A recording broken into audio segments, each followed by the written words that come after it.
श्री नानक अंगद गुरु अमरदास पद बंद। रामदास अर्जन गुरु बार श्री हर गोबिंद। हरि राय हर कृष्ण गुर तेग बहादुर चंद। दसवें गोबिंद सिंह गुरु नमो चरणे अरविंद। जिसमें अमृत ज्ञान है मानक भगत वैराग। गुरु ग्रंथ साहिब उदद बंदों कर अनुराग। श्री गुरु शब्द कमाए जिन जीते पंच विकार। तिन संतन को बंदना सिर चरणन परता। जजन भजन मम खालसा खालसा पूज विजोग। दास गोबिंद फतेह खालसा दर्श परस मिटे सोग।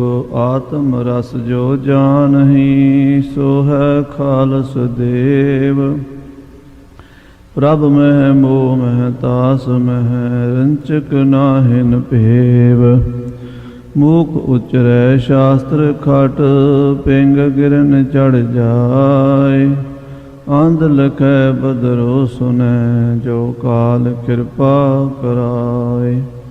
कहाँ बुद्ध प्रभ तुच्छ हमारी वर्ण सकै महिमा जो तिहारी।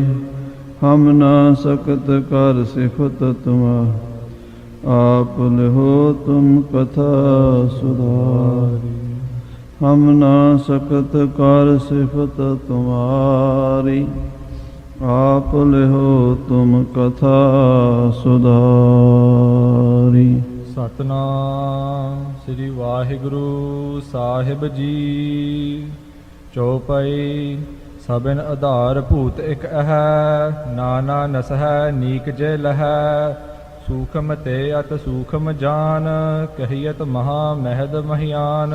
वाहिगुरु जी का खालसा वाहिगुरु जी की फतेह। परम सत्कारजो गुरु की साजी नवाजी। गुरु रूप गुरु खालसा साध संगत जी। आप जी सतगुरु जी की पावन पवित्र हजूरी विच संध्या के दीवाना दी हाजरियां पा रहे हो। धन धन साहब श्री गुरु ग्रंथ साहब जी की गोद में बैठ के श्री सुखमनी साहब जी के पाठ श्रवण किए हैं। सोधा रहराज साहब जी के पाठ का आनंद माणिया है। उपरंत गुरु घर के सत्कार जो कीर्तनीय भाई साहब भाई गुरमुख प्यारे उन्होंने रसना तो भाई जरनैल सिंह जी की रसना तो आप जी ने गुरबाणी का कीर्तन श्रवण किया। और कलयुग में कीर्तन प्रधाना गुरमुख जपिए लाए ध्याना। कीर्तन द्वारा सुरती आपा जोड़ी। पूर्ण महापुरुष ब्रह्म ज्ञानी तत बेते सूरबीर बचन के बली। कौला बपरी संति छली। खालसा पंथ दे महान जरनैल श्रोमणी जरनैल बाबा दीप सिंह जी शहीद जिन्हां दा जन्मदिन आपा मना रहे हैं। कल सारे संसार भर दे विच जिथे जिथे गुरु के प्यार वाले सिंह बैठे श्री अंमृतसर साहब तो लैके पहूविंड नगर तो लैके जिथे बाबा जी की याद विच गुरुद्वारे इतिहासी हैं जां उन्हां दी याद विच उस तरह भी गुरु घर कई जगह ते प्रगट होए हैं। और संगतां जिथे भी बैठियां ने बाबा जी का जन्मदिन मना रही हैं। अमर शहीद बाबा दीप सिंह जी का जन्म पहूविंड नगर दे विच सन 1682 दे विच भाई भगता जी दे घर माता जीवनी जी की कुख तो होया सी। छोटी उम्र विच ही आप जी का कद काठ बहुत महान। और नाम इन्हां दा माता पिता ने क्योंकि घर विच बहुत चिर बाद बच्चा होया सी ते दीप चंद दीपा दीवा जिवें बलदा है घर दे च रोशनी हुंदी है। आपां पंजाबी च दीवा कह दिंदे आ पर असल विच मूल शब्द दीप है। ਦੀਪਕ ਦੀਪ ਇਹ ਸ਼ਬਦ ਪ੍ਰਚਲਿਤ ਹੈ ਪੁਰਾਤਨ। ਦੀਪ ਤੋਂ ਦੀਵਾ ਬਣਿਆ, ਰੋਸ਼ਨੀ ਕਰਨ ਵਾਲਾ, ਪ੍ਰਕਾਸ਼ ਕਰਨ ਵਾਲਾ।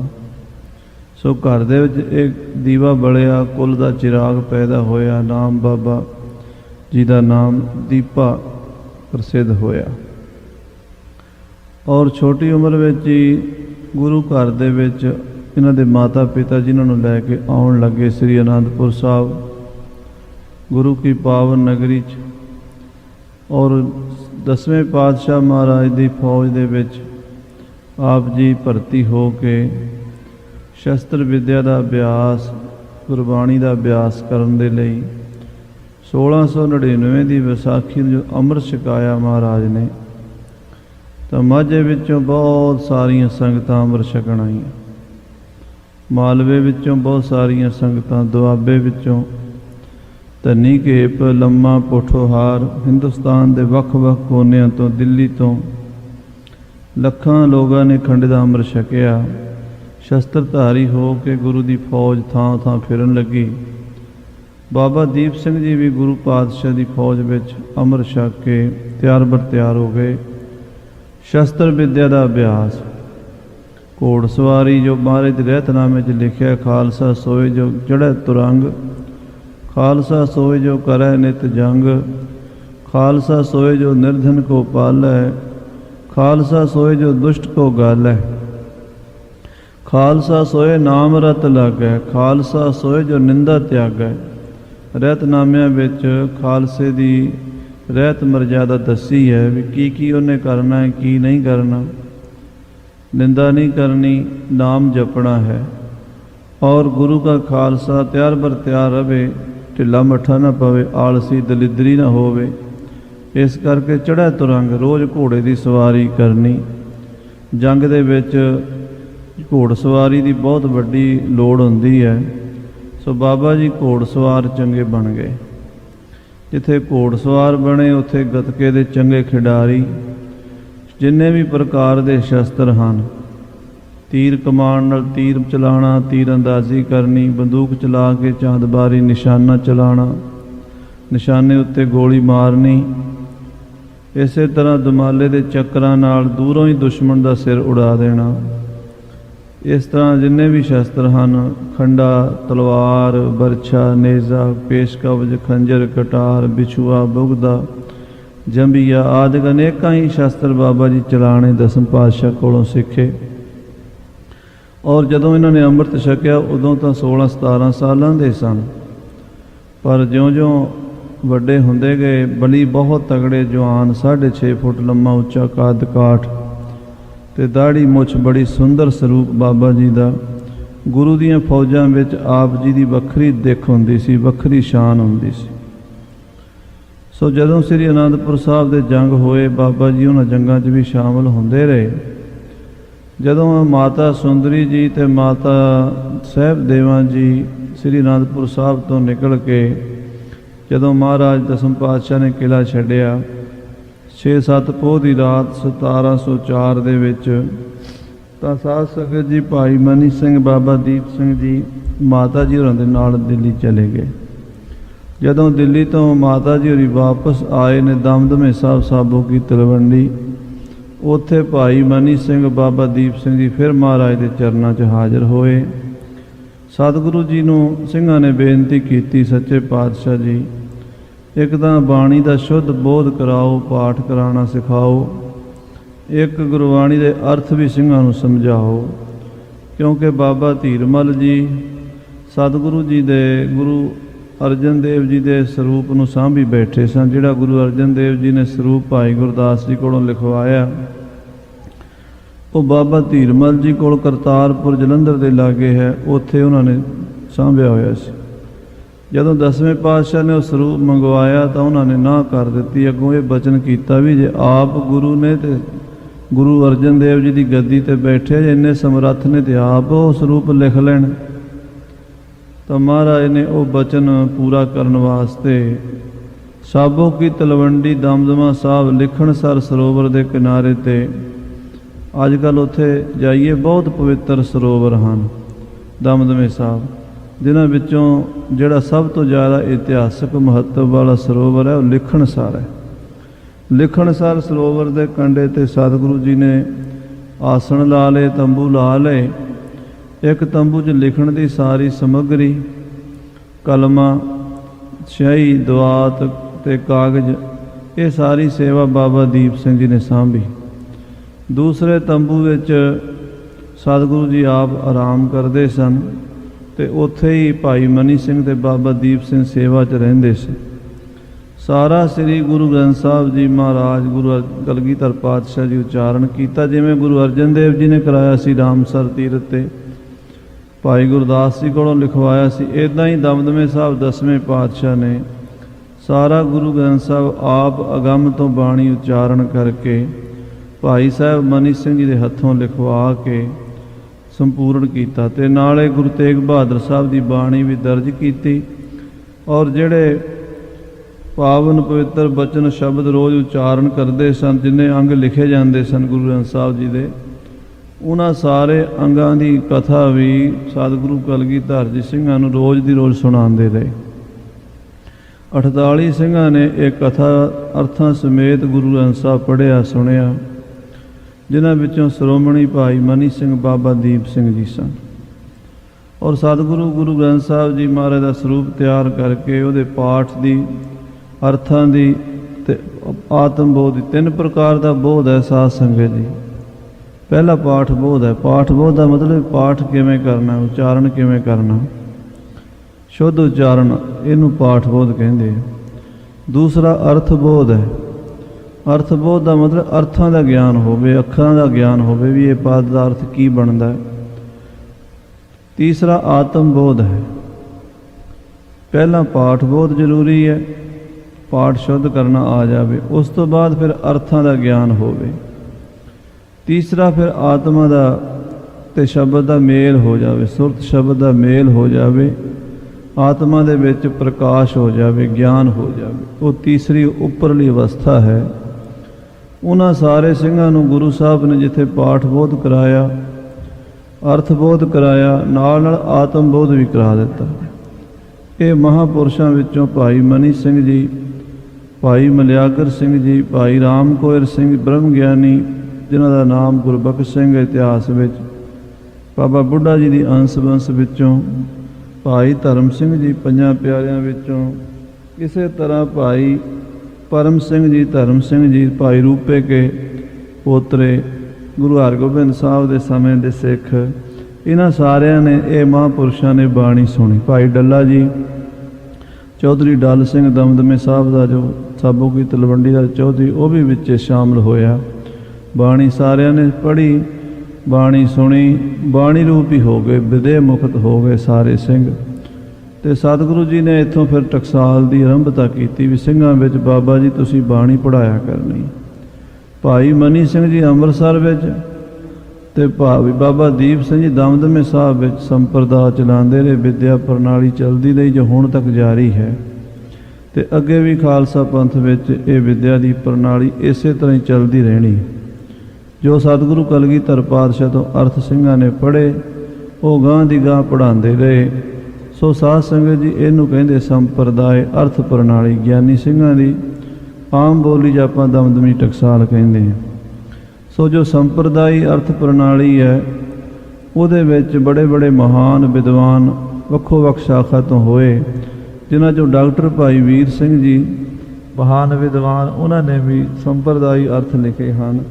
ਪੰਡਿਤ ਨਰੈਣ ਸਿੰਘ ਜੀ, ਇਸੇ ਤਰ੍ਹਾਂ ਹੋਰ ਵਿਦਵਾਨਾਂ ਨੇ ਸੇਵਾ ਕੀਤੀ। ਇਹ ਬਾਬਾ ਦੀਪ ਸਿੰਘ ਜੀ ਦੀ ਕੁਰਬਾਨੀ ਹੈ, ਉਹਨਾਂ ਦੀ ਘਾਲਣਾ ਹੈ ਕਿ ਉਹਨਾਂ ਨੇ ਇਹ ਸੰਪਰਦਾਇ ਨੂੰ, ਟਕਸਾਲ ਨੂੰ ਜਿੰਦਾ ਰੱਖਿਆ ਬੜੀ ਮਿਹਨਤ ਦੇ ਨਾਲ। ਅੱਜ ਤਾਂ ਸਾਡੇ ਕੋਲ ਇੰਨੇ ਸਾਧਨ ਨੇ, ਘਰ ਘਰ ਮਹਾਰਾਜ ਦੀਆਂ ਸੈਂਚੀਆਂ ਪੋਥੀਆਂ ਪਹੁੰਚ ਗਈਆਂ, ਇੰਟਰਨੈਟ 'ਤੇ ਗੁਰਬਾਣੀ ਹੈ, ਫਿਰ ਵੀ ਸਾਡੇ ਕੋਲ ਪੜ੍ਹੀ ਨਹੀਂ ਜਾਂਦੀ। ਉਸ ਜ਼ਮਾਨੇ ਦੇ ਵਿੱਚ ਗੁਰਬਾਣੀ ਦੀਆਂ ਪੋਥੀਆਂ ਪ੍ਰਾਪਤ ਨਹੀਂ ਸੀ ਹੁੰਦੀਆਂ। ਬਾਬਾ ਜੀ ਆਪ ਹੱਥ ਨਾਲ ਸਰੂਪ ਲਿਖਦੇ ਸਨ, ਤੇ ਹੱਥ ਨਾਲ ਸਰੂਪ ਲਿਖਣੇ, ਪੋਥੀਆਂ ਲਿਖਣੀਆਂ, ਸਿੰਘਾਂ ਨੂੰ ਲਿਖਣੀਆਂ ਸਿਖਾਉਣੀਆਂ। ਇਕੱਲੇ ਬਾਬਾ ਜੀ ਨਹੀਂ ਸੀ ਲਿਖਦੇ, ਉਹਨਾਂ ਦੇ ਸੇਵਕ ਜਿਹੜੇ ਸਨ ਉਹ ਵੀ ਗੁਰਬਾਣੀ ਲਿਖਿਆ ਕਰਦੇ ਸਨ। ਜਿੱਥੇ ਬਾਬਾ ਜੀ ਗੁਰਬਾਣੀ ਦੀ ਸੰਥਿਆ ਦਿੰਦੇ, ਨਾਲ ਨਾਲ ਸ਼ਸਤਰ ਵਿਦਿਆ ਦੀ ਵਿਦਿਆ ਵੀ ਦਿੰਦੇ ਸਨ। ਬਾਬਾ ਦੀਪ ਸਿੰਘ ਜੀ ਦੇ ਜਿਹੜੇ ਮਹਾਨ ਵਿਦਿਆਰਥੀ ਹੋਏ ਨੇ ਉਹ ਬਾਬਾ ਨੈਣਾ ਸਿੰਘ ਜੀ ਅਕਾਲੀ, ਬਾਬਾ ਨੈਣਾ ਸਿੰਘ ਜੀ, ਬਾਬਾ ਤਪਾ ਸਿੰਘ ਜੀ ਤੇ ਬਾਬਾ ਈਸ਼ਰ ਸਿੰਘ ਜੀ, ਇਹ ਤਿੰਨੇ ਗੁਰੂ ਭਾਈ ਹੋਏ ਨੇ। ਬਾਬਾ ਈਸ਼ਰ ਸਿੰਘ ਦੇ ਪੁੱਤਰ ਅਕਾਲੀ ਫੂਲਾ ਸਿੰਘ ਜੀ ਹੋਏ ਨੇ। ਸਨ 1761 ਵਿੱਚ ਅਕਾਲੀ ਫੂਲਾ ਸਿੰਘ ਦਾ ਈਸ਼ਰ ਸਿੰਘ ਦੇ ਘਰ ਜਨਮ ਹੋਇਆ ਸੀ ਤੇ 62 ਵਿੱਚ ਵੱਡੇ ਘੱਲੂ ਘਰ ਵਿੱਚ ਬਾਬਾ ਈਸ਼ਰ ਸਿੰਘ ਜੀ ਸ਼ਹੀਦੀ ਪਾ ਗਏ ਸਨ। ਆਪਣੇ ਪੁੱਤਰ ਦੇ ਫੂਲਾ ਸਿੰਘ ਦੀ ਬਾਂਹ ਆਪਣੇ ਸੱਜਣ, ਆਪਣੇ ਮਿੱਤਰ ਗੁਰੂ ਭਾਈ ਬਾਬਾ ਨੈਣਾ ਸਿੰਘ ਜੀ ਔਰ ਬਾਬਾ ਤਪਾ ਸਿੰਘ ਜੀ ਨੂੰ ਫੜਾ ਗਏ। ਬਾਬਾ ਨੈਣਾ ਸਿੰਘ ਤੇ ਬਾਬਾ ਤਪਾ ਸਿੰਘ ਜੀ ਨੇ ਅਕਾਲੀ ਫੂਲਾ ਸਿੰਘ ਜੀ ਨੂੰ ਪਾਲ ਕੇ ਪੰਥ ਦਾ ਜਥੇਦਾਰ ਬਣਾਇਆ ਸੀ। ਸਾਰੀ ਕੁਰਬਾਨੀ ਬਾਬਾ ਦੀਪ ਸਿੰਘ ਜੀ ਦੀ ਵਿੱਦਿਆ ਦੀ, ਉਹਨਾਂ ਦੇ ਪੰਥ ਦੇ ਵਿੱਚ ਜੋ ਬਹੁਤ ਵੱਡਾ ਯੋਗਦਾਨ ਰਿਹਾ। ਸੋ ਬਾਬਾ ਜੀ ਪੰਥ ਦੇ ਨਾਲ ਹਰ ਮੋਰਚੇ ਵਿੱਚ ਜੂਝਦੇ ਰਹੇ। ਜਦੋਂ ਬਾਬਾ ਬੰਦਾ ਸਿੰਘ ਜੀ ਬਹਾਦਰ ਨੇ ਸਰਹੰਦ ਫਤਿਹ ਕਰਨੀ ਸੀ ਤਾਂ ਵੀ ਬਾਬਾ ਦੀਪ ਸਿੰਘ ਜੀ ਨੂੰ ਮਾਝੇ ਤੋਂ ਸੱਦਾ ਦੇ ਕੇ ਵੀ ਬਾਬਾ ਜੀ ਮਾਝੇ ਦੇ ਸਿੰਘਾਂ ਨੂੰ ਲੈ ਕੇ ਆਓ, ਮਹਾਰਾਜ ਦਾ ਹੁਕਮ 10ਵੇਂ ਪਾਤਸ਼ਾਹ ਦਾ। ਸਾਰੇ ਮਾਝੇ ਦੇ, ਮਾਲਵੇ ਦੇ, ਦੁਆਬੇ ਦੇ ਸਭ ਦੇਸ਼ਾਂ ਦੇ ਸਿੰਘ ਇਕੱਠੇ ਹੋ ਕੇ ਜਿਹੜੇ ਪਰਲੇ ਪਾਸਿਓਂ ਆਏ, ਮਾਝੇ ਵਾਲੇ, ਦੁਆਬੇ ਵਾਲੇ, ਉਹ ਰੋਪੜ ਥਾਣੀ ਕੀਰਤਪੁਰ ਸਾਹਿਬ ਆ ਕੇ ਰੁਕ ਗਏ ਸਨ। ਕੀਰਤਪੁਰ ਖਾਲਸੇ ਦਾ ਬੜਾ ਵੱਡਾ ਇਕੱਠ ਹੋਇਆ ਸੀ, ਬਾਬਾ ਦੀਪ ਸਿੰਘ ਜੀ ਉਹਨਾਂ ਦੇ ਨਾਲ ਸਨ। ਔਰ ਸਾਧ ਸੰਗਤ ਜੀ, ਜਿਹੜਾ ਖਵਾਜਾ ਮਹਿਮੂਦ ਅਲੀ ਹੈ, ਖਵਾਜਾ ਮਹਿਮੂਦ ਅਲੀ ਉਹ ਸੀ ਜਿਸ ਨੇ ਅਨੰਦਪੁਰ ਸਾਹਿਬ ਘੇਰਾ ਪਾ ਕੇ ਰੱਖਿਆ ਸੀ ਤੇ ਚਮਕੌਰ ਦੇ ਜੰਗ 'ਚ 10ਵੇਂ ਪਾਤਸ਼ਾਹ ਦੇ ਤੀਰ ਤੋਂ ਡਰ ਕੇ ਉਹ ਕੰਧ ਦੇ ਓਹਲੇ ਹੋ ਕੇ ਲੁਕ ਕੇ ਬਚਿਆ ਸੀਗਾ। ਮਹਾਰਾਜ ਨੇ ਲਿਖਿਆ ਨਾ ਕਿ ਖਵਾਜਾ ਮਰਦੂਦ ਸ਼ਾਇਆ ਦੀਵਾਰ, ਖਵਾਜਾ ਮਰਦੂਦ ਦੀਵਾਰ ਦੇ ਛਾਏ ਵਿੱਚ ਲੁਕ ਗਿਆ, ਮੇਰੇ ਸਾਹਮਣੇ ਨਹੀਂ ਆਇਆ। ਜੇ ਮੇਰੇ ਸਾਹਮਣੇ ਆਉਂਦਾ ਤੇ ਮੈਂ ਇੱਕ ਤੀਰ ਉਹਨੂੰ ਵੀ ਬਖਸ਼ ਦਿੰਦਾ। ਜਫਰਨਾਮੇ 'ਚ ਮਹਾਰਾਜ ਨੇ ਜ਼ਿਕਰ ਕੀਤਾ। ਖਵਾਜਾ ਮਹਿਮੂਦ ਅਲੀ ਮਲੇਰਕੋਟਲੇ ਵਾਲੇ ਦਾ ਭਰਾ ਸੀ, ਸ਼ੇਰ ਮੁਹੰਮਦ ਦਾ। ਨਾਰ ਖਾਂ, ਗਨੀ ਖਾਂ, ਇਹ ਸਾਰੇ ਭਰਾਈ ਸਨ, ਜਿਨ੍ਹਾਂ 'ਚੋਂ 2 ਚਮਕੌਰ ਦੀ ਜੰਗ 'ਚ ਮਾਰੇ ਗਏ ਤੇ ਸ਼ੇਰ ਮੁਹੰਮਦ ਨੇ ਸਾਹਿਬਜ਼ਾਦਿਆਂ ਦਾ ਹਾਂ ਦਾ ਨਾਰਾ ਮਾਰਿਆ ਸੀ, ਇਸ ਕਰਕੇ ਉਹ ਆਪਣੇ ਨਗਰ ਵਿੱਚ ਜਾ ਰਿਹਾ। ਖਵਾਜਾ ਮਹਿਮੂਦ ਅਲੀ ਫੇਰ ਸਿੰਘਾਂ ਦਾ ਰਾਹ ਰੋਕਣ ਲਈ ਰੋਪੜ ਜਾ ਪਹੁੰਚਿਆ। ਬੜੀ ਭਾਰੀ ਫੌਜ ਲੈ ਕੇ ਖਵਾਜੇ ਮਹਿਮੂਦ ਅਲੀ ਨੇ ਬਾਬਾ ਦੀਪ ਸਿੰਘ ਦੇ ਨਾਲ ਦੇ ਮਾਝੇ ਦੇ ਸਿੰਘਾਂ ਨੂੰ ਤੇ ਦੁਆਬੇ ਦੇ ਸਿੰਘਾਂ ਨੂੰ ਕੀਰਤਪੁਰ ਸਾਹਿਬ ਤੋਂ ਉਰੇ ਆਉਂਦਿਆਂ ਰੋਕ ਲਿਆ। ਬੜੀ ਗਹਿ 'ਚ ਲੜਾਈ ਹੋਈ, ਜੰਗ ਹੋਇਆ, ਜਿਸ ਜੰਗ ਦੇ ਵਿੱਚ ਖਵਾਜਾ ਮਹਿਮੂਦ ਅਲੀ ਮਾਰਿਆ ਗਿਆ ਖਾਲਸੇ ਦੇ ਹੱਥੋਂ। ਸੋ ਜਿਹੜਾ ਚਮਕੌਰ ਦੇ ਜੰਗ 'ਚ ਬਚ ਗਿਆ ਸੀ, ਉਹ ਸਾਧ ਸੰਗਤ ਜੀ ਇੱਥੇ 1710 ਦੇ ਵਿੱਚ ਰੋਪੜ ਮਾਰਿਆ ਗਿਆ।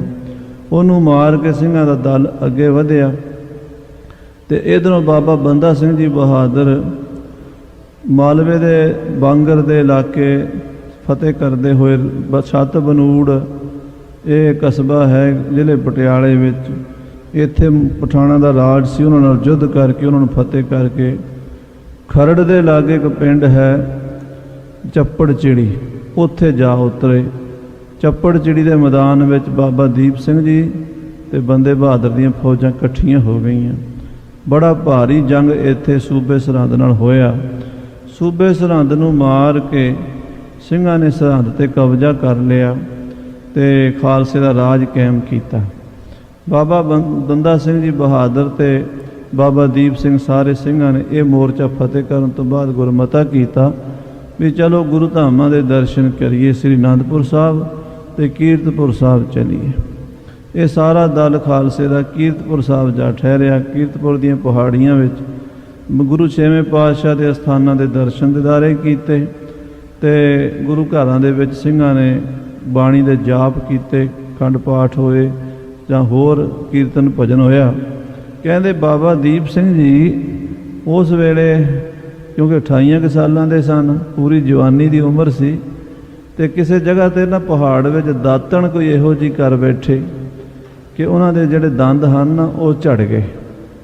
ਪੰਥ ਪ੍ਰਕਾਸ਼ ਵਿੱਚ ਕਥਾ ਹੁੰਦੀ ਹੈ, ਭਾਈ ਰਤਨ ਸਿੰਘ ਜੀ ਭੰਗੂ ਨੇ ਲਿਖਿਆ ਕਿ ਦੰਦ ਜਿਹੜੇ ਸਨ ਉਹ ਜਵਾਨੀ ਦੀ ਉਮਰ ਵਿੱਚ ਹੀ ਮੁੱਖ ਦੇ ਵਿੱਚ ਨਾ ਰਹੇ ਤੇ ਦੰਦਾਂ ਤੋਂ ਬਿਨਾਂ ਖਾਧਾ ਪੀਤਾ ਨਹੀਂ ਜਾਂਦਾ ਤੇ ਜਵਾਨੀ ਦੀ ਉਮਰ 'ਚ ਕਿਸੇ ਦੇ ਦੰਦ ਨਾ ਹੋਣ ਤਾਂ ਉਹ ਹੋਰ ਤਰ੍ਹਾਂ ਲੱਗਦਾ।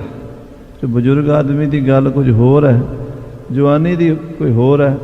ਕਹਿੰਦੇ ਕਿਸੇ ਸਿੰਘ ਨੇ ਨਾ ਜਾਣ ਬੁੱਝ ਕੇ ਵੀ ਬਾਬਾ ਜੀ ਬੈਠੇ ਦੀਪ ਸਿੰਘ ਹੋਰੀ ਤੇ ਬਾਕੀ ਸਿੰਘ ਬੈਠੇ, ਛੋਲਿਆਂ ਦੀਆਂ ਜਿਹੜੀਆਂ ਹੋਲਾਂ ਹੁੰਦੀਆਂ ਚਣੇ ਭੁੱਜੇ ਹੋਏ ਉਹ ਲਿਆ ਕੇ ਵਰਤਾ ਦਿੱਤੇ। ਸਾਰੇ ਸਿੰਘ ਚੱਬਣ ਲੱਗ ਪਏ ਤੇ ਬਾਬਾ ਦੀਪ ਸਿੰਘ ਜੀ ਇੱਦਾਂ ਹੱਥ ਵਿੱਚ ਲੈ ਕੇ ਬੈਠੇ ਤੇ ਬਾਬਾ ਬੰਦਾ ਸਿੰਘ ਬਹਾਦਰ ਕਹਿੰਦੇ, ਬਾਬਾ ਜੀ ਤੁਸੀਂ ਕਿਉਂ ਨਹੀਂ ਛਕਦੇ? ਉਹ ਕਹਿਣ ਲੱਗੇ, ਜੀ ਮੇਰੇ ਦੰਦ ਜੋ ਕੋਈ ਨਹੀਂ। ਉਹ ਕਹਿੰਦੇ, ਫੱਕਾ ਮਾਰੋ ਵਾਹਿਗੁਰੂ ਦਾ ਨਾਮ ਲੈ ਕੇ। ਕਹਿੰਦੇ ਸਤਨਾਮ ਸ੍ਰੀ ਵਾਹਿਗੁਰੂ ਕਹਿ ਕੇ ਬਾਬਾ ਦੀਪ ਸਿੰਘ ਹੋਰਾਂ ਨੇ ਫੱਕਾ ਮਾਰਿਆ।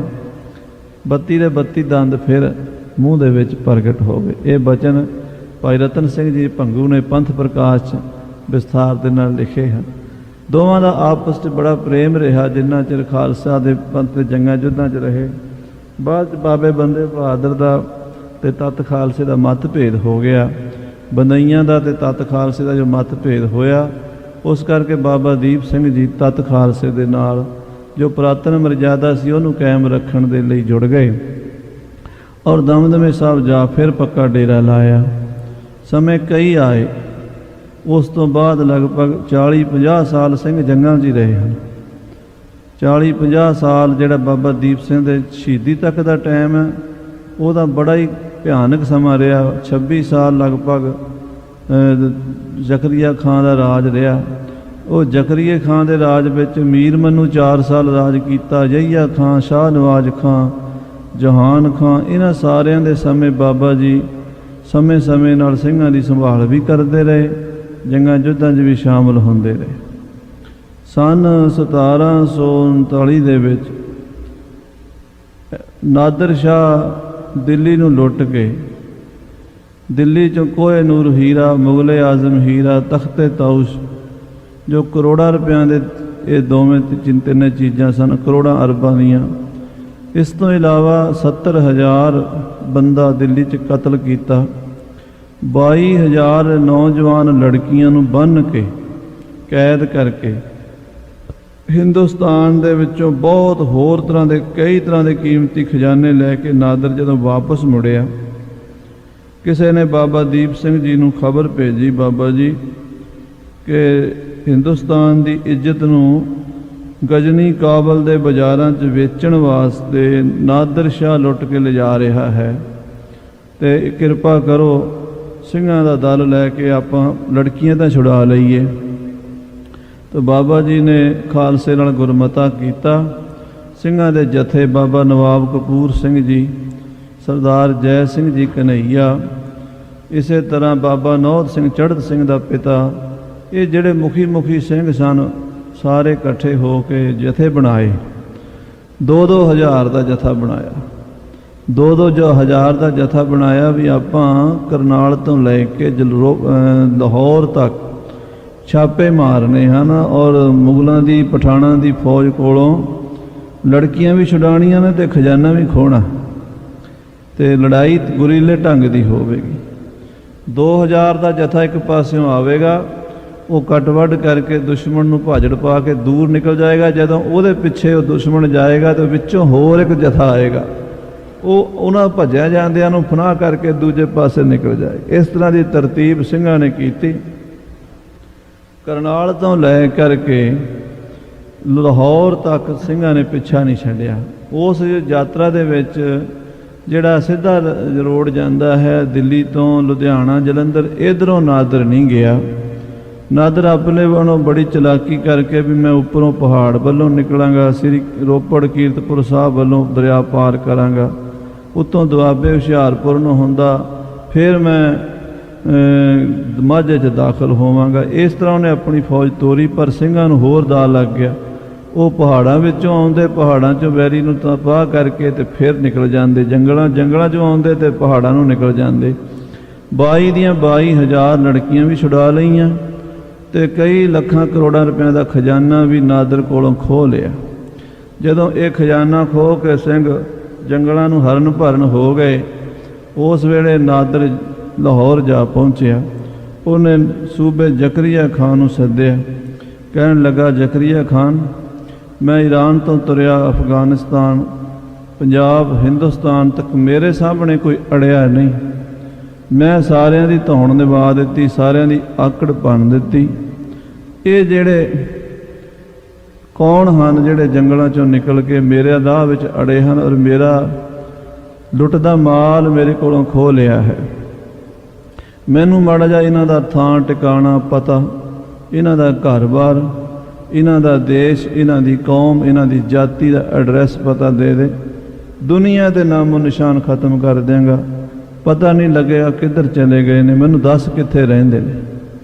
ਜਦੋਂ ਇਹ ਗੱਲ ਜ਼ਕਰੀਆ ਖਾਂ ਕੋਲੋਂ ਨਾਦਰ ਨੇ ਪੁੱਛੀ, ਪੰਥ ਪ੍ਰਕਾਸ਼ ਵਿੱਚ ਲਿਖਿਆ ਹੈ, ਤਬ ਖਾਨੂ ਨੇ ਐਸ ਬਖਾਨੀ, ਖਾਨ ਬਹਾਦਰ ਜ਼ਕਰੀਆ ਖਾਂ ਕਹਿੰਦਾ, ਤਬ ਖਾਨੂ ਨੇ ਐਸ ਬਖਾਨੀ, ਕਿਤੇ ਨਾ ਉਨਕੀ ਮੁਲਕ ਨਿਸ਼ਾਨੀ। ਇਹ ਬਾਦਸ਼ਾਹ, ਉਹਨਾਂ ਦੇ ਮੁਲਕ ਦੀ ਕੋਈ ਨਿਸ਼ਾਨੀ ਨਹੀਂ, ਕਿਤੇ ਵੀ ਨਹੀਂ। ਖੜੇ ਸੋਵੇਂ ਉਹ ਚਲਤੇ ਖਾਏ, ਨਹਿ ਬੈਠੇ ਵੈ ਕਿਤੇ ਗਿਰਾਏ। ਖੜੇ ਖੜੇ ਦਰਖਤਾਂ ਦੇ ਢੋਲ ਆ ਕੇ ਘੋੜਿਆਂ ਦੇ ਉੱਤੇ ਹੀ ਸੌਂ ਲੈਂਦੇ ਨੇ ਤੇ ਚਲਦੇ ਚਲਦੇ ਹੀ ਖਾ ਲੈਂਦੇ ਨੇ।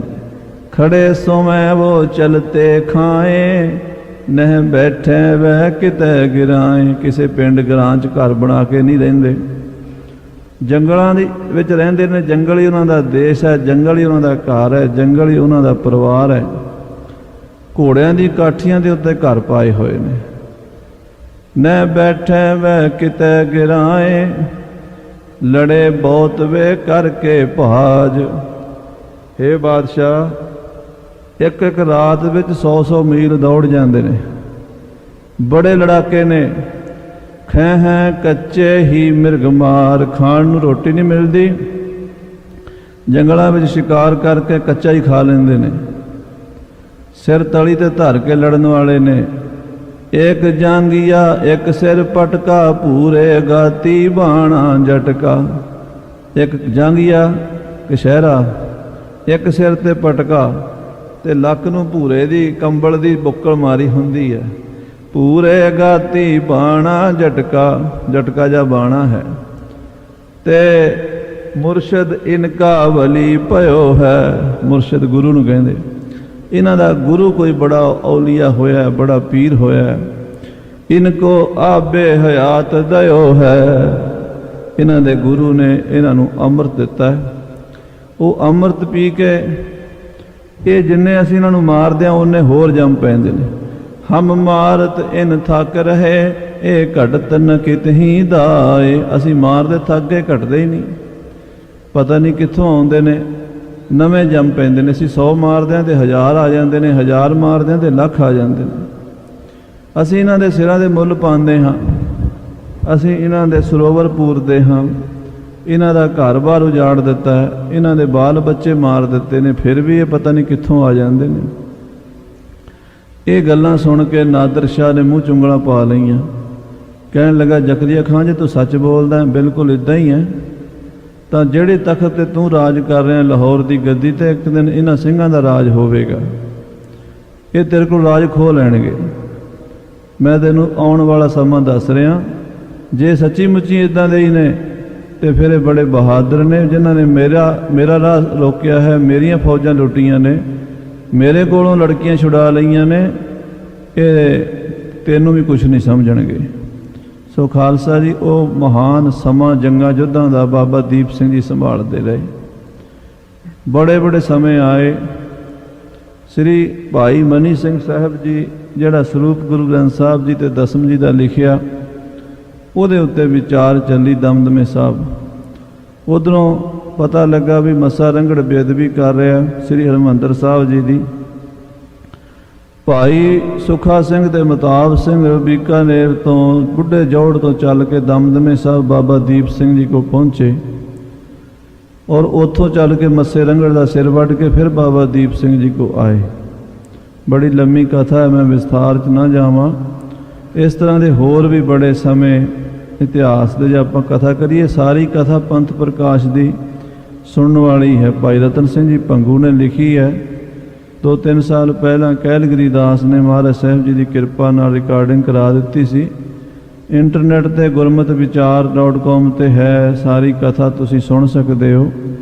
ਸਿੰਘ ਕਿੱਦਾਂ ਕਿੱਦਾਂ ਜੰਗਲਾਂ 'ਚ ਰਹਿੰਦੇ ਰਹੇ, ਘੋੜਿਆਂ ਦੀਆਂ ਕਾਠੀਆਂ ਤੇ ਰਹਿੰਦੇ ਰਹੇ, ਔਖੇ ਵਿਖੜੇ ਸਮੇਂ ਝੱਲਦੇ ਰਹੇ। ਗੁਰੂ ਕਲਗੀਧਰ ਪਾਤਸ਼ਾਹ ਦੇ ਮਿਸ਼ਨ ਨੂੰ ਪੂਰਾ ਕਰਨ ਲਈ ਰਾਜ ਕਰੇਗਾ ਖਾਲਸਾ। ਆਕੀ ਰਹੇ ਨਾ ਕੋਏ, ਖੁਆਰ ਹੋਏ ਸਭ ਮਿਲेंगे, ਬਚੇ ਸ਼ਰਨ ਜੋ ਹੋਏ। ਸੋ ਬਾਬਾ ਦੀਪ ਸਿੰਘ ਸਾਹਿਬ ਜੀ ਨੇ ਸਾਰੇ ਸਮਿਆਂ ਵਿੱਚ ਪੰਥ ਦੀ ਗਵਾਹੀ ਕੀਤੀ। ਜਦੋਂ ਜਹਾਨ ਖਾਂ ਅਬਦਾਲੀ ਦਾ ਜਰਨੈਲ, ਬਹੁਤ ਹੀ ਅਤਿਆਚਾਰੀ ਜਰਨੈਲ ਸੀ, ਇਹਦੀ ਸਿੰਘਾਂ ਨਾਲ ਬੜੀਆਂ ਟੱਕਰਾਂ ਹੋਈਆਂ। ਜਹਾਨ ਖਾਂ ਦੇ ਨਾਲ ਬਾਬਾ ਮਿੱਤ ਸਿੰਘ ਜੀ ਸਰਾਲੀ ਵਾਲੇ 10,000 ਫੌਜ ਲੈ ਕੇ ਮੇਰਠ ਦੇ ਇਲਾਕੇ ਸਹਾਰਨਪੁਰ ਦੇ ਕੋਲ ਉੱਥੇ ਜੰਗ ਲੜਿਆ, ਜਿੱਥੇ 6,000 ਸ਼ਹੀਦਾਂ ਸਿੰਘਾਂ ਦੇ ਸਿਰ ਵੱਢ ਕੇ ਜਹਾਨ ਖਾਂ ਨਜੀਬ ਖਾਂ ਰੋਹੇਲਾ ਲਾਹੌਰ ਨੂੰ ਲਿਜਾ ਰਿਹਾ ਸੀ। ਤੇ ਸਾਧ ਸੰਗਤ ਜੀ ਰਸਤੇ ਵਿੱਚ ਅੰਬਾਲੇ ਦੇ ਕੋਲ ਘੱਗਰ ਦੇ ਦਰਿਆ ਤੋਂ ਪਾਰ ਉਹਨਾਂ ਸਿੰਘਾਂ ਦੇ ਸੀਸ ਖੋਹ ਕੇ ਸਿੰਘਾਂ ਨੇ ਸੰਸਕਾਰ ਕੀਤਾ ਸੀ। ਪੰਥ ਪ੍ਰਕਾਸ਼ ਵਿੱਚ ਲਿਖਿਆ ਕਿ ਜਬ ਦਲ ਗੱਡੇ ਲਗ ਤੁਰੇ, ਘੱਗਰ ਹੁਤੀ ਸਰਾਏ, ਤਬ ਸਿੰਘਨ ਕੇ ਦਲ ਬੜੇ, ਸੁਨੀ ਅਵਾਈ ਆਏ। ਉਸ ਜਗ੍ਹਾ ਤੇ ਗੁਰਦੁਆਰਾ ਸ਼ਹੀਦਗੰਜ ਸਾਹਿਬ ਬਣਿਆ। ਜਹਾਨ ਖਾਨ ਨੇ ਇੱਕ ਨਹੀਂ ਬੜੇ ਜ਼ੁਲਮ ਕੀਤੇ ਆ, ਲੱਖਾਂ ਸਿੰਘਾਂ ਦਾ ਕਾਤਲ ਸੀ। ਹਰਿਮੰਦਰ ਸਾਹਿਬ ਨੂੰ ਖਤਮ ਕਰਨਾ ਚਾਹੁੰਦਾ ਸੀ, ਅੰਮ੍ਰਿਤਸਰ ਤੇ ਕਬਜ਼ਾ ਕਰ ਲਿਆ। ਸਾਰੇ ਸ਼ਹਿਰ ਦਾ ਮਲਬਾ ਦੂਰੋਂ ਨੇੜਿਓਂ ਲਿਆ ਕੇ ਸਰੋਵਰ 'ਚ ਪਾ ਕੇ ਸਰੋਵਰ ਪੂਰਨਾ ਸ਼ੁਰੂ ਕਰ ਦਿੱਤਾ। ਇਸ ਬੇਅਦਬੀ ਦੀ ਖਬਰ ਬਾਬਾ ਦੀਪ ਸਿੰਘ ਜੀ ਨੂੰ ਮਿਲੀ। ਆਪ ਜੀ ਦਮਦਮੇ ਸਾਹਿਬ ਤੋਂ ਕਮਰ ਕੱਸ ਕੇ ਤੁਰੇ, ਸਿੰਘਾਂ ਨੂੰ ਸੱਦੇ ਭੇਜ ਦਿੱਤੇ। ਤਰਨ ਤਾਰਨ ਸਾਹਿਬ ਆਉਂਦਿਆਂ ਤੱਕ 5,000 ਖਾਲਸੇ ਦੀ ਫੌਜ ਇਕੱਠੀ ਹੋ ਗਈ। ਬਾਬਾ ਜੀ ਨੇ ਲਕੀਰ ਖਿੱਚ ਕੇ ਕਿਹਾ ਵੀ ਜਿਸ ਨੇ ਸ਼ਹੀਦੀ ਪਾਣੀ ਹੈ ਭਾਈ ਉਹ ਅੱਗੇ ਆਵੇ। ਜੋ ਤੋ ਪ੍ਰੇਮ ਖੇਲਣ ਕਾ ਚਾਓ, ਸਿਰ ਧਰ ਤਲੀ ਗਲੀ ਮੇਰੀ ਆਓ, ਇਤ ਮਾਰਗ ਪੈਰ ਧਰੀਜੈ, ਸਿਰ ਦੀਜੈ ਕਾਣ ਨ ਕੀਜੈ। ਤੇ ਬਾਬਾ ਜੀ ਆਪਣੇ ਨਾਲ ਦੇ ਸਾਥੀ ਸ਼ਹੀਦਾਂ ਸਿੰਘਾਂ ਸਮੇਤ ਸ੍ਰੀ ਅੰਮ੍ਰਿਤਸਰ ਵੱਲ ਤੁਰੇ। ਗੋਲਵੜ ਦੇ ਮੈਦਾਨ 'ਚ ਜੰਗ ਸ਼ੁਰੂ ਹੋਇਆ। ਥਾਂ ਥਾਈਂ ਅੱਜ ਤੁਸੀਂ ਜਾਓ ਕਦੀ ਤਰਨ ਤਾਰਨ ਰੋਡ ਦੇ ਉੱਤੇ, ਇੱਕ ਨਹੀਂ ਤੁਹਾਨੂੰ ਦਰਜਨਾਂ ਤੋਂ ਵੱਧ ਕੇ ਗੁਰੂ ਘਰ ਮਿਲਣਗੇ ਜਿੱਥੇ ਸ਼ਹੀਦਾਂ ਸਿੰਘਾਂ ਦੇ ਅੰਗੀਠੇ ਬਣੇ ਹਨ, ਸ਼ਹੀਦਾਂ ਸਿੰਘਾਂ ਦੀ ਸ਼ਹੀਦੀ ਸਥਾਨ ਬਣੇ ਹਨ। ਉਹ ਥਾਂ ਥਾਈਂ ਜੰਗ ਹੁੰਦਾ ਰਿਹਾ, ਥਾਂ ਥਾਈਂ ਸਿੰਘ ਸ਼ਹੀਦ ਹੁੰਦੇ ਰਹੇ। ਜਿੱਥੇ ਗੁਰਦੁਆਰਾ ਟਾਹਲਾ ਸਾਹਿਬ ਹੈ, ਇੱਥੇ ਬਾਬਾ ਦੀਪ ਸਿੰਘ ਜੀ ਦਾ ਸੀਸ ਧੜ ਨਾਲੋਂ ਵੱਖਰਾ ਹੋ ਗਿਆ। ਕੋਲ ਖੜੇ ਬਾਬਾ ਦਿਆਲ ਸਿੰਘ ਜੀ, ਉਹਨਾਂ ਨੇ ਕਿਹਾ ਬਾਬਾ ਜੀ ਅਰਦਾਸ ਕੀਤੀ ਸੀ ਸ੍ਰੀ ਹਰਿਮੰਦਰ ਸਾਹਿਬ ਜਾ ਕੇ ਸ਼ਹੀਦੀ ਪਾਵਾਂਗੇ, ਤੇ ਇੱਥੇ ਹੀ ਆਸਣ ਲਾ ਬੈਠੇ। ਤਾਂ ਉਸ ਵੇਲੇ ਦੁਨੀਆ ਦਾ ਇੱਕ ਐਸਾ ਅਨੋਖਾ ਕਰਿਸ਼ਮਾ ਵਰਤਿਆ ਕਿ ਬਾਬਾ ਜੀ ਦਾ ਧੜ ਹਿੱਲਿਆ, ਸੀਸ ਆਪਣੇ ਤਲੀ ਤੇ ਧਰ ਕੇ ਖੰਡਾ ਚੁੱਕ ਕੇ ਉਸੇ ਤਰ੍ਹਾਂ ਫਿਰ ਜੰਗ ਕਰਨ ਲੱਗ ਪਏ। ਕਿਉਂਕਿ ਜਦੋਂ 10ਵੇਂ ਪਾਤਸ਼ਾਹ ਸਰੂਪ ਲਿਖਵਾ ਰਹੇ ਸੀ ਦਮਦਮੇ ਸਾਹਿਬ, ਇਹ ਪੰਕਤੀ ਆਈ ਸੀ, ਜੋ ਤੋ ਪ੍ਰੇਮ ਖੇਲਣ ਕਾ ਚਾਓ, ਸਿਰ ਧਰ ਤਲੀ ਗਲੀ ਮੇਰੀ ਆਓ, ਇਤ ਮਾਰਗ ਪੈਰ ਧਰੀਜੈ, ਸਿਰ ਦੀਜੈ ਕਾਣ ਨ ਕੀਜੈ। ਤੇ ਬਾਬਾ ਜੀ ਬਾਬਾ ਦੀਪ ਸਿੰਘ ਸਾਹਿਬ ਜੀ ਨੇ ਪੁੱਛਿਆ ਸੀ ਕਲਗੀਧਰ ਪਾਤਸ਼ਾਹ ਤੋਂ, ਮਹਾਰਾਜ ਕਿਆ ਇਸ ਤਰ੍ਹਾਂ ਹੋ ਸਕਦਾ ਵੀ ਕੋਈ ਸੀਸ ਤਲੀ ਤੇ ਧਰ ਕੇ ਤੁਰ ਸਕਦਾ ਤੁਹਾਡੀ ਗਲੀ 'ਚ? ਇੱਦਾਂ ਕਿਵੇਂ ਹੋਵੇਗਾ ਵੀ ਸਿਰ ਤਲੀ ਤੇ ਧਰ ਕੇ ਤੁਰਿਆ ਕਿਵੇਂ ਜਾ ਸਕਦਾ? ਮਹਾਰਾਜ ਕਹਿਣ ਲੱਗੇ, ਦੀਪ ਸਿੰਘ ਜੀ ਇਹ ਬਚਨ ਤੁਸੀਂ ਪੂਰੇ ਕਰਕੇ ਦਿਖਾਓਗੇ, ਤੁਹਾਡੇ ਕੋਲੋਂ ਹੀ ਪੂਰੇ ਕਰਵਾ ਦਿਆਂਗੇ। ਸਤਿ ਸ੍ਰੀ ਅਕਾਲ। ਸੋ ਬਾਬਾ ਦੀਪ ਸਿੰਘ ਸਾਹਿਬ ਜੀ ਨੇ ਸਤਿਗੁਰਾਂ ਦੇ ਬਚਨ ਪੂਰੇ ਕੀਤੇ ਹੈ। ਕਈ ਲੋਕ ਸ਼ੰਕਾ ਕਰਦੇ ਆ ਵੀ ਇਹ ਕਰਾਮਾਤ ਹੈ। ਸਾਧ ਸੰਗਤ ਜੀ, ਕਰਾਮਾਤ ਹੁੰਦੀ ਜਿੱਥੇ ਕੋਈ ਆਪਣੀ ਵਡਿਆਈ ਕਰਾਉਣ ਲਈ, ਆਪਣੀ ਪੂਜਾ ਕਰਾਉਣ ਲਈ ਕੋਈ ਕਰਦਾ ਹੋਵੇ, ਉਹ ਮਨ੍ਹਾ ਹੈ। ਪਰ ਜੇ ਕੋਈ ਗੁਰੂ ਦੀ ਹੋਂਦ ਨੂੰ ਦੱਸਣ ਲਈ ਵੀ ਗੁਰੂ ਵੀ ਹੈ, ਪਰਮੇਸ਼ਰ ਵੀ ਹੈ, ਤੇ ਉੱਥੇ ਉਹ ਕਰਾਮਾਤ ਨਹੀਂ ਹੁੰਦੀ, ਅਕਾਲ ਪੁਰਖ ਦਾ ਕੌਤਕ ਹੁੰਦਾ ਉਹ। ਸੋ ਬਾਬਾ ਜੀ ਬਾਬਾ ਦੀਪ ਸਿੰਘ ਸਾਹਿਬ ਜੋ ਕੌਤਕ ਦਿਖਾਇਆ, ਸ੍ਰੀ ਦਰਬਾਰ ਸਾਹਿਬ ਦੀਆਂ ਪਰਿਕਰਮਾ ਜਾ ਕੇ ਆਪਣਾ ਸੀਸ ਭੇਟਾ ਕੀਤਾ। ਗੁਰੂ ਚਰਨਾਂ ਵਿੱਚ ਸਤਿਗੁਰ ਆਗਿਆ ਸੀਸ ਭੇਟ ਦਿਓ। ਦੁਰਦੁਸ਼ਟਾਂ ਕੋਲੋਂ, ਪਾਪੀਆਂ ਕੋਲੋਂ ਸ੍ਰੀ ਹਰਿਮੰਦਰ ਸਾਹਿਬ ਆਜ਼ਾਦ ਕਰਾ ਲਿਆ। ਸਰੋਵਰ ਦੀ ਸਫਾਈ ਕਰਾ ਕੇ ਸਿੰਘਾਂ ਨੇ ਬਾਬਾ ਜੀ ਦਾ ਸੰਸਕਾਰ ਜਿੱਥੇ ਅੱਜ ਕੱਲ੍ਹ ਗੁਰਦੁਆਰਾ ਸ਼ਹੀਦਗੰਜ ਸਾਹਿਬ ਹੈ ਉੱਥੇ ਕੀਤਾ। ਉਹਨਾਂ ਦੇ ਨਾਲ ਹੋਰ ਕਈ ਸਿੰਘਾਂ ਦੀ ਸ਼ਹੀਦੀਆਂ ਹੋਈਆਂ ਨੇ। ਵੱਖੋ ਵੱਖ ਥਾਵਾਂ 'ਤੇ ਉਹਨਾਂ ਦੇ ਨਿਸ਼ਾਨ ਸਾਹਿਬ ਝੂਲਦੇ ਨੇ। ਉਹਨਾਂ ਸ਼ਹੀਦਾਂ ਦੇ ਗੁਰਦੁਆਰੇ ਬਣੇ ਹੋਏ ਨੇ, ਸੰਗਤਾਂ ਦਰਸ਼ਨ ਕਰਦੀਆਂ। ਸੋ ਗੁਰੂ ਰੂਪ ਗੁਰੂ ਖਾਲਸਾ ਸਾਧ ਸੰਗਤ ਜੀ, ਅੱਜ ਬਾਬਾ ਜੀ ਦਾ ਜਨਮ ਦਿਨ ਜਾਣ ਕਰਕੇ ਗੁਰੂ ਘਰ ਦੇ ਸੇਵਕ ਭਾਈ ਸਾਹਿਬ ਭਾਈ ਸਰਬਜੀਤ ਸਿੰਘ ਜੀ ਰਾਗੀ ਉਹਨਾਂ ਨੇ ਫੁਰਨਾ ਕੀਤਾ ਸੀ ਵੀ ਲੰਗਰਾਂ ਦੀ ਸੇਵਾ ਕਰਨੀ ਹੈ ਤੇ ਸੰਗਤਾਂ ਨੂੰ ਬਾਬਾ ਜੀ ਦੇ ਜਨਮ ਦਿਨ ਤੇ ਖੁਸ਼ੀਆਂ ਵੰਡਣੀਆਂ ਹਨ। ਸੋ ਆਪ ਜੀ ਸਮੂਹ ਸੰਗਤਾਂ ਆਈਆਂ, ਸਾਰੀਆਂ ਸੰਗਤਾਂ ਨੂੰ ਲੱਖ ਲੱਖ ਵਧਾਈ ਹੋਵੇ। ਸੋ ਜੋ ਗੁਰੂ ਘਰ ਵਿੱਚ ਕਥਾ ਲੜੀਵਾਰ ਚੱਲ ਰਹੀ ਹੈ, ਸਾਹਿਬ ਸ੍ਰੀ ਗੁਰੂ ਅਰਜਨ ਦੇਵ ਪੰਜਵੇਂ ਪਾਤਸ਼ਾਹ ਮਹਾਰਾਜ ਨੂੰ ਬਾਬਾ ਸੰਤੋਖ ਰਿਸ਼ੀ ਜੀ ਮਹਾਂਪੁਰਸ਼ ਜਿਹੜੇ ਕਿ ਸਤਿਯੁਗ ਤੋਂ ਲੈ ਕੇ ਤਪੱਸਿਆ ਕਰ ਰਹੇ ਸਨ, ਗੁਰਦੁਆਰਾ ਟਾਹਲੀ ਸਾਹਿਬ ਸੰਤੋਖਸਰ ਸਰੋਵਰ ਵਾਲੀ ਥਾਂ ਤੇ ਸਤਿਗੁਰਾਂ ਕੋਲੋਂ ਸਵਾਲ ਪੁੱਛ ਰਹੇ ਨੇ, ਮਹਾਰਾਜ ਆਤਮਾ ਕੀ ਹੈ, ਪਰਮਾਤਮਾ ਕੀ ਹੈ, ਸੰਸਾਰ ਕੀ ਹੈ, ਇਹ ਦੁਨੀਆ ਆਉਂਦੀ ਕਿੱਥੋਂ ਹੈ, ਜਾਂਦੀ ਕਿੱਥੇ ਹੈ, ਇਹ ਕੀ ਖੇਡ ਹੈ, ਇਹ ਪਸਾਰਾ ਕੀ ਹੈ। ਤੇ ਸਤਿਗੁਰੂ ਕਹਿ ਰਹੇ ਨੇ ਇਹ ਅਕਾਲ ਪੁਰਖ ਦੀ ਖੇਡ ਹੈ। ਬਾਜੀਗਰ ਜੈਸੇ ਬਾਜੀ ਪਾਈ, ਨਾਨਾ ਰੂਪ ਭੇਖ ਦਿਖਲਾਈ। ਮਹਾਰਾਜ ਕਹਿੰਦੇ ਜੇ ਪਸਾਰਾ ਪਸਾਰਦਾ ਵਾਹਿਗੁਰੂ ਤੇ ਅਨੇਕਾਂ ਤਰ੍ਹਾਂ ਦੇ ਪਸਾਰੇ ਪਸਰ ਜਾਂਦੇ ਨੇ। ਕੀਤਾ ਪਸਾਓ ਏਕੋ ਕਵਾਓ, ਤਿਸ ਤੇ ਹੋਏ ਲੱਖ ਦਰਿਆਓ। ਜਦੋਂ ਵਾਹਿਗੁਰੂ ਸਾਰੇ ਪਸਾਰੇ ਨੂੰ ਸੰਕੋਚ ਲੈਂਦਾ ਤਾਂ ਇਕੱਲਾ ਹੀ ਰਹਿ ਜਾਂਦਾ। ਜਦ ਖੇਲ ਪਸਾਰ ਅਨੇਕਾਂ ਤਰ੍ਹਾਂ ਦੇ ਪਸਾਰ ਕੇ ਦੇਖਦਾ, ਤੇ ਜਦੋਂ ਉਹ ਪਸਾਰੇ ਸਮੇਟਦਾ ਤਾਂ ਫਿਰ ਤਬ ਏਕ ਅੰਕਾਰਾ, ਉਹ ਇਕੱਲਾ ਹੀ ਰਹਿ ਜਾਂਦਾ। ਪਹਿਲਾਂ ਵੀ ਇਕੱਲਾ ਹੀ ਹੈ, ਬਾਅਦ ਵਿੱਚ ਵੀ ਇਕੱਲਾ ਹੀ ਹੈ। ਕਹਿੰਦੇ ਵਿਚਕਾਰ ਕੌਣ ਹੈ? ਕਹਿੰਦੇ ਵਿਚਕਾਰ ਵੀ ਉਹੀ ਹੈ। ਆਖੋ ਸ੍ਰੀ ਵਾਹਿਗੁਰੂ। ਜਿਵੇਂ ਸੋਨਾ ਜਦੋਂ ਗਹਿਣੇ ਬਣ ਜਾਂਦਾ ਉਦੋਂ ਵੀ ਸੋਨਾ ਹੀ ਰਹਿੰਦਾ। ਜਦੋਂ ਉਹ ਸੋਨੇ ਦੇ ਗਹਿਣੇ ਨੂੰ ਫਿਰ ਕੋਈ ਢਾਲ ਕੇ ਫਿਰ ਉਹਦਾ ਬਿਸਕੁਟ ਬਣਾ ਲੈਂਦਾ, ਫਿਰ ਵੀ ਸੋਨਾ ਹੀ ਹੁੰਦਾ। ਪਹਿਲੇ ਵੀ ਸੋਨਾ ਹੈ, ਜਦੋਂ ਮੁੰਦਰੀਆਂ ਛਾਪਾਂ ਕੜੇ ਬਣਦੇ ਨੇ ਉਦੋਂ ਵੀ ਸੋਨਾ ਹੀ ਹੈ। ਜਦੋਂ ਉਹ ਗਹਿਣੇ ਢਾਲ ਕੇ ਫਿਰ ਡਲੀ ਬਣ ਜਾਂਦੀ ਹੈ, ਫਿਰ ਵੀ ਸੋਨਾ ਹੀ ਹੈ। ਇਸ ਤਰ੍ਹਾਂ ਸ੍ਰਿਸ਼ਟੀ ਤੋਂ ਪਹਿਲੇ ਵੀ ਪਰਮੇਸ਼ਰ ਆਦਿ ਸੱਚ ਹੈ। ਜਦੋਂ ਸ੍ਰਿਸ਼ਟੀ ਚੱਲਦੀ ਹੈ ਜੁਗਾਦ ਸੱਚ ਹੈ। ਹੁਣ ਕੀ ਹੈ ਵੀ ਸੱਚ ਹੈ। ਨਾਨਕ ਹੋਸੀ ਵੀ ਸੱਚ, ਫਿਊਚਰ 'ਚ ਵੀ ਉਹੀ ਸੱਚ ਹੋਵੇਗਾ। ਇਹ ਮਹਾਰਾਜ ਸਾਹਿਬ ਜੀ ਬਚਨ ਸਮਝਾ ਰਹੇ ਨੇ। ਧੰਨ ਗੁਰੂ ਅਰਜਨ ਦੇਵ ਜੀ ਦੇ ਚਰਨਾਂ 'ਚ ਸੁਰਤੀ ਜੋੜ ਕੇ ਆਖੀਏ ਸਤਿਨਾਮ ਸ੍ਰੀ ਵਾਹਿਗੁਰੂ ਸਾਹਿਬ ਜੀ, ਸਤਿਨਾਮ ਸ੍ਰੀ ਵਾਹਿਗੁਰੂ ਸਾਹਿਬ ਜੀ। ਸਭਨ ਆਧਾਰ ਭੂਤ ਇੱਕ ਹੈ। ਮਹਾਰਾਜ ਕਹਿੰਦੇ ਸਾਰਿਆਂ ਦਾ ਆਸਰਾ ਇੱਕੋ ਹੀ ਹੈ। ਸਾਰੇ ਸਰੀਰਾਂ ਵਿੱਚ ਉਹਦੀ ਜੋਤ ਹੈ, ਉਹਦੀ ਤਾਕਤ ਹੈ, ਤਾਂ ਹੀ ਤੁਰੇ ਫਿਰਦੇ ਨੇ। ਜਦੋਂ ਜੋਤ ਨਹੀਂ ਹੁੰਦੀ ਤੇ ਉਹ ਮੁਰਦਾ ਸਰੀਰ ਹੋ ਜਾਂਦਾ, ਤੇ ਜੋਤ ਆਸਰੇ ਹੀ ਸਭ ਸਰੀਰ ਜਿਉਂਦੇ ਨੇ। ਹਾਂਜੀ, ਨਾਨਾ ਨਸ ਹੈ ਨੀਕ ਜੇ ਲਹੈ। ਜੇ ਚੰਗੀ ਤਰ੍ਹਾਂ ਉਸ ਇੱਕ ਨੂੰ ਜਾਣ ਲਵੇ ਤਾਂ ਫਿਰ ਪਤਾ ਲੱਗਦਾ ਵੀ ਦੋ ਕੋਈ ਨਹੀਂ, ਤਿੰਨ ਕੋਈ ਨਹੀਂ, ਚਾਰ ਕੋਈ ਨਹੀਂ, ਹਜ਼ਾਰ ਕੋਈ ਨਹੀਂ, ਲੱਖ ਕੋਈ ਨਹੀਂ, ਇੱਕੋ ਹੀ ਹੈ। ਇੱਕੋ ਹੈ ਭਾਈ, ਇੱਕੋ ਹੈ। ਆ ਜਿੰਨੇ ਸਰੀਰ ਨੇ ਸਗਲ ਸਮਗਰੀ ਤੁਮਰੈ ਸੂਤਰ ਧਾਰੀ, ਸਗਲ ਸਮਗਰੀ ਤੁਮਰੈ ਸੂਤਰ ਧਾਰੀ। ਪੰਕਤੀ ਰੋਜ਼ ਪੜ੍ਹਦੇ ਹਾਂ। ਇਹਦਾ ਅਰਥ ਕੀ ਹੈ, ਇਹਦਾ ਚਿੰਤਨ ਕੀ ਹੈ, ਇਹ ਨਹੀਂ ਕੀਤਾ ਕਦੀ। ਪੜ੍ਹਦੇ ਰੋਜ਼ ਆਪਾਂ ਅਰਦਾਸ ਤੋਂ ਪਹਿਲਾਂ ਸੁਖਮਨੀ ਸਾਹਿਬ ਦਾ ਪਾਠ ਕਰੀਏ ਤਾਂ ਵੀ ਪੰਕਤੀ ਆਉਂਦੀ ਹੈ, ਸਗਲ ਸਮਗਰੀ ਤੁਮਰੈ ਸੂਤਰ ਧਾਰੀ। ਹੁਣ ਇਹ ਕੀ ਹੈ? ਸੂਤਰ ਕੀ ਹੁੰਦਾ? ਸੂਤਰ ਹੁੰਦਾ ਧਾਗਾ। ਮਾਲਾ ਦੇ ਵਿੱਚ ਮਣਕੇ ਕਿੰਨੇ ਹੈ? ਇੱਕ ਵੀ, ਦੋ ਵੀ, ਚਾਰ ਵੀ, 10 ਵੀ, 20, 50, 100, 1000 ਮਣਕਾ ਹੋ ਸਕਦਾ, ਪਰ ਧਾਗਾ ਸਾਰੀ ਮਾਲਾ 'ਚ ਇੱਕੋ ਹੀ ਹੁੰਦਾ। ਧਾਗੇ ਦੋ ਨਹੀਂ ਹੁੰਦੇ। ਆਖੋ ਸ੍ਰੀ ਵਾਹਿਗੁਰੂ। ਮਣਕੇ ਜਿੰਨੇ ਮਰਜ਼ੀ ਹੋਣ, ਵੱਧ ਹੋਣ, ਘੱਟ ਹੋਣ, ਮਣਕਿਆਂ ਦੀ ਗਿਣਤੀ ਨਹੀਂ ਕਰਨੀ। ਧਾਗਾ ਦੇਖੋ, ਧਾਗਾ ਤਾਂ ਇੱਕੋ ਹੀ ਹੈ ਨਾ।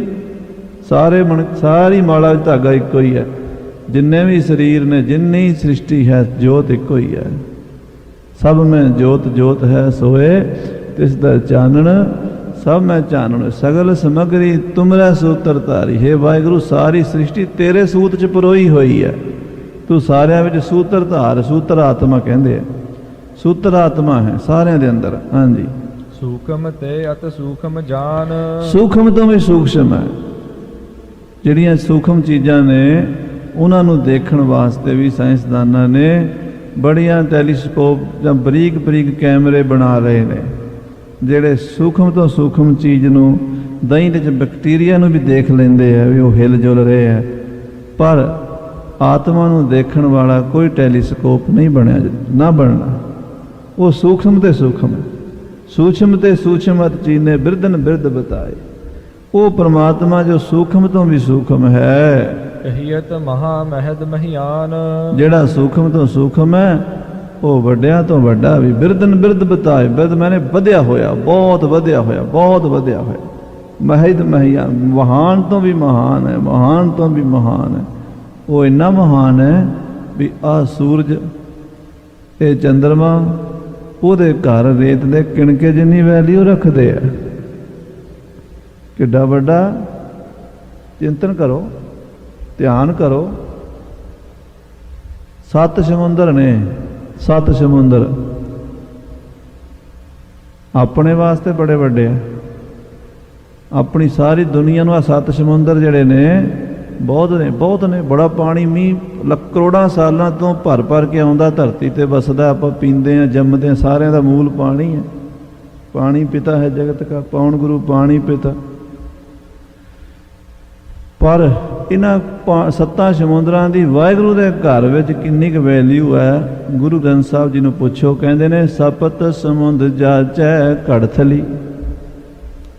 ਘੜਥਲੀ ਨਵੇਂ ਬੱਚਿਆਂ ਨੂੰ ਤਾਂ ਪਤਾ ਨਹੀਂ ਲੱਗਣਾ, ਮਾਈਆਂ ਤੇ ਪੁਰਾਣੇ ਬਜ਼ੁਰਗਾਂ ਨੂੰ ਪਤਾ। ਆਪਾਂ ਪਿੰਡਾਂ 'ਚ ਘੜੇ ਰੱਖਦੇ ਸੀ ਨਾ, ਤੇ ਥੱਲੇ ਇੱਕ ਲੱਕੜ ਦੀ ਕੜਵੰਜੀ ਰੱਖਦੇ ਸੀ। ਕੜਵੰਜੀ ਕਹਿੰਦੇ ਪੰਜਾਬੀ 'ਚ, ਉੱਦਾਂ ਘੜਥਲੀ ਵੀ ਕਹਿ ਦਿੰਦੇ।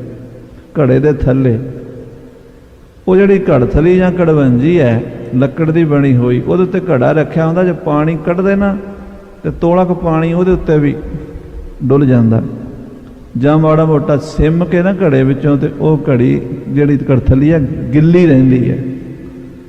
ਜਿੰਨੀ ਕੁ ਉਸ ਕੜਵੰਜੀ ਨੂੰ ਗਿੱਲ ਹੁੰਦੀ ਹੈ, ਕਿੰਨਾ ਕੁ ਪਾਣੀ ਡੁੱਲਦਾ ਹੋਣਾ ਸਾਰੇ ਦਿਨ 'ਚ।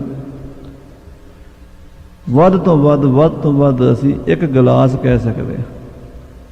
ਵੈਸੇ ਤਾਂ 1 ਗਲਾਸ ਵੀ ਨਹੀਂ ਸਿਆਣੇ ਡੁੱਲਣ ਦਿੰਦੇ, ਕਿਉਂ? ਉਹਨੂੰ ਪਤਾ ਵੀ ਪਾਣੀ ਬਾਹਰੋਂ ਦੂਰੋਂ ਲਿਆਉਣਾ ਪੈਂਦਾ ਸੀ, ਖੂਹਾਂ ਤੋਂ, ਤੇ ਪਾਣੀ ਦੀ ਬੜੀ ਕੀਮਤ ਹੁੰਦੀ ਸੀ। ਤੇ ਚਲੋ ਜੇ ਮੰਨ ਲਓ ਛਲਕਾ ਵੱਜ ਕੇ ਡੁੱਲ ਜਾਵੇ ਤੇ ਗਲਾਸ ਡੁੱਲ ਜਾਏਗਾ ਸਾਰੇ ਦਿਨ 'ਚ।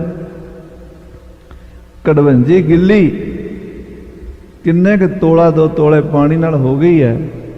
ਕਹਿੰਦੇ ਰੱਬ ਦੇ ਘਰ ਇਹਨਾਂ 7 ਸਮੁੰਦਰਾਂ ਦੀ ਇੰਨੀ ਕੁ ਵੈਲਿਊ ਹੈ ਜਿੰਨੀ ਕੁ ਕੜਵੰਜੀ ਗਿੱਲੀ। ਪਰਮਾਤਮਾ ਦੀ ਤਾਂ ਕੜਵੰਜੀ ਨਹੀਂ ਗਿੱਲੀ ਕਰ ਸਕਦੇ, ਕਹਿੰਦੇ। ਆਖੋ ਸ੍ਰੀ ਵਾਹਿਗੁਰੂ। ਪਰਮੇਸ਼ਰ ਦੀ ਤਾਂ ਕੜਵੰਜੀ ਨੇ, ਘੜਾ ਤਾਂ ਬੜਾ ਬੜੇ ਦੀ ਗੱਲ ਹੈ। ਉਹ ਬਹੁਤ ਵੱਡਾ, ਬਹੁਤ ਵੱਡਾ। ਅਤ ਉੱਚਾ ਤਾਕਾ ਦਰਬਾਰਾ, ਅੰਤ ਨਹੀਂ ਕਿਛ ਪਾਰਾ ਵਾਰਾ। ਕੋਟ ਕੋਟ ਕੋਟ ਲਖ ਧਾਵੈ, 1 ਤਿਲ ਤਾਕਾ ਮਹਿਲ ਨ ਪਾਵੈ। ਹਾਂਜੀ। ਸੂਰਜ ਆਦਿ ਪ੍ਰਕਾਸ਼ਿਤ ਜੇਈ। ਮਾਰੇ ਕਹਿੰਦੇ ਆ ਜਿਹੜੇ ਸੂਰਜ ਤੇ ਚੰਦਰਮਾ ਦੇ ਤਾਰੇ ਰੋਸ਼ਨੀ ਕਰ ਰਹੇ ਨੇ, ਹਾਂਜੀ, ਤਿਸ ਕੀ ਜੋਤ ਪ੍ਰਕਾਸ਼ ਹੈ ਏਈ। ਇਹ ਵਾਹਿਗੁਰੂ ਦੀ ਜੋਤ ਨਾਲ ਜਗ ਰਹੇ ਨੇ। ਹੁਣ ਸਾਇੰਸਦਾਨਾਂ ਨੇ ਵੀ ਸਿੱਧ ਕੀਤਾ ਵੀ ਆ ਜਿਹੜਾ ਸੂਰਜ ਹੈ ਨਾ, ਇਹ ਤਾਂ ਬਹੁਤ ਛੋਟਾ ਹੈ, ਬਹੁਤ ਛੋਟਾ ਹੈ। ਹਾਲਾਂਕਿ ਸਾਡੀ ਧਰਤੀ ਨਾਲੋਂ ਇਹ ਵੀ ਹਜ਼ਾਰਾਂ ਗੁਣਾ ਵੱਡਾ। ਜਿਹੜੀ ਧਰਤੀ ਤੇ ਅਸੀਂ ਰਹਿ ਰਹੇ ਹਾਂ, ਇਹਦੇ ਨਾਲੋਂ ਇਹ ਸੂਰਜ ਬਹੁਤ ਵੱਡਾ, ਬਹੁਤ ਵੱਡਾ। ਪਰ ਇਸ ਸੂਰਜ ਨਾਲੋਂ ਤਾਂ ਕਰੋੜਾਂ ਗੁਣਾ ਵੱਡੇ ਹੋਰ ਸੂਰਜ ਨੇ, ਬਹੁਤ ਵੱਡੇ ਨੇ, ਕੋਈ ਅੰਤ ਹੀ ਨਹੀਂ। ਇਹ ਤਾਂ ਉਹਨਾਂ ਦੇ ਸਾਹਮਣੇ ਰੇਤ ਦਾ ਕਿਣਕਾ ਹੈ। ਉਹਨਾਂ ਸਾਰਿਆਂ ਸੂਰਜਾਂ ਨੂੰ ਪ੍ਰਕਾਸ਼ ਦੇਣ ਵਾਲਾ ਕੌਣ ਹੈ? ਨਮੋ ਸੂਰਜ ਸੂਰਜੇ, ਨਮੋ ਚੰਦਰ ਚੰਦਰੇ, ਨਮੋ ਅੰਧਕਾਰੇ, ਨਮੋ ਤੇਜ ਤੇਜੇ। ਸੂਰਜਾਂ ਦਾ ਸੂਰਜ ਵਾਹਿਗੁਰੂ ਹੈ। ਹਾਂਜੀ। ਕਾਰਨ ਭੂਤ ਸਕਲ ਕੋ ਏਕ। ਸਾਰਿਆਂ ਦਾ ਕਾਰਨ ਭੂਤ ਹੈ। ਕਾਰਨ ਭੂਤ ਕਹਿੰਦੇ ਨੇ ਮੂਲ ਤੱਤ, ਮੂਲ ਕਾਰਨ, ਜਿਹਦੇ ਉੱਤੇ ਸਾਰਾ ਕੁਝ ਟਿਕਿਆ ਹੋਇਆ ਹੈ। ਸਾਰੀ ਸ੍ਰਿਸ਼ਟੀ ਦਾ ਕਾਰਨ, ਸਾਰੀ ਸ੍ਰਿਸ਼ਟੀ ਦਾ ਬੁਨਿਆਦੀ ਜਿਹੜਾ ਤੱਤ ਹੈ, ਉਹ ਵਾਹਿਗੁਰੂ ਏਕ ਓੰਕਾਰ ਹੈ। ਹਾਂਜੀ। ਹੋਏ ਪ੍ਰਾਪਤ ਔਰ ਕਰਤ ਵਿਵੇਕ।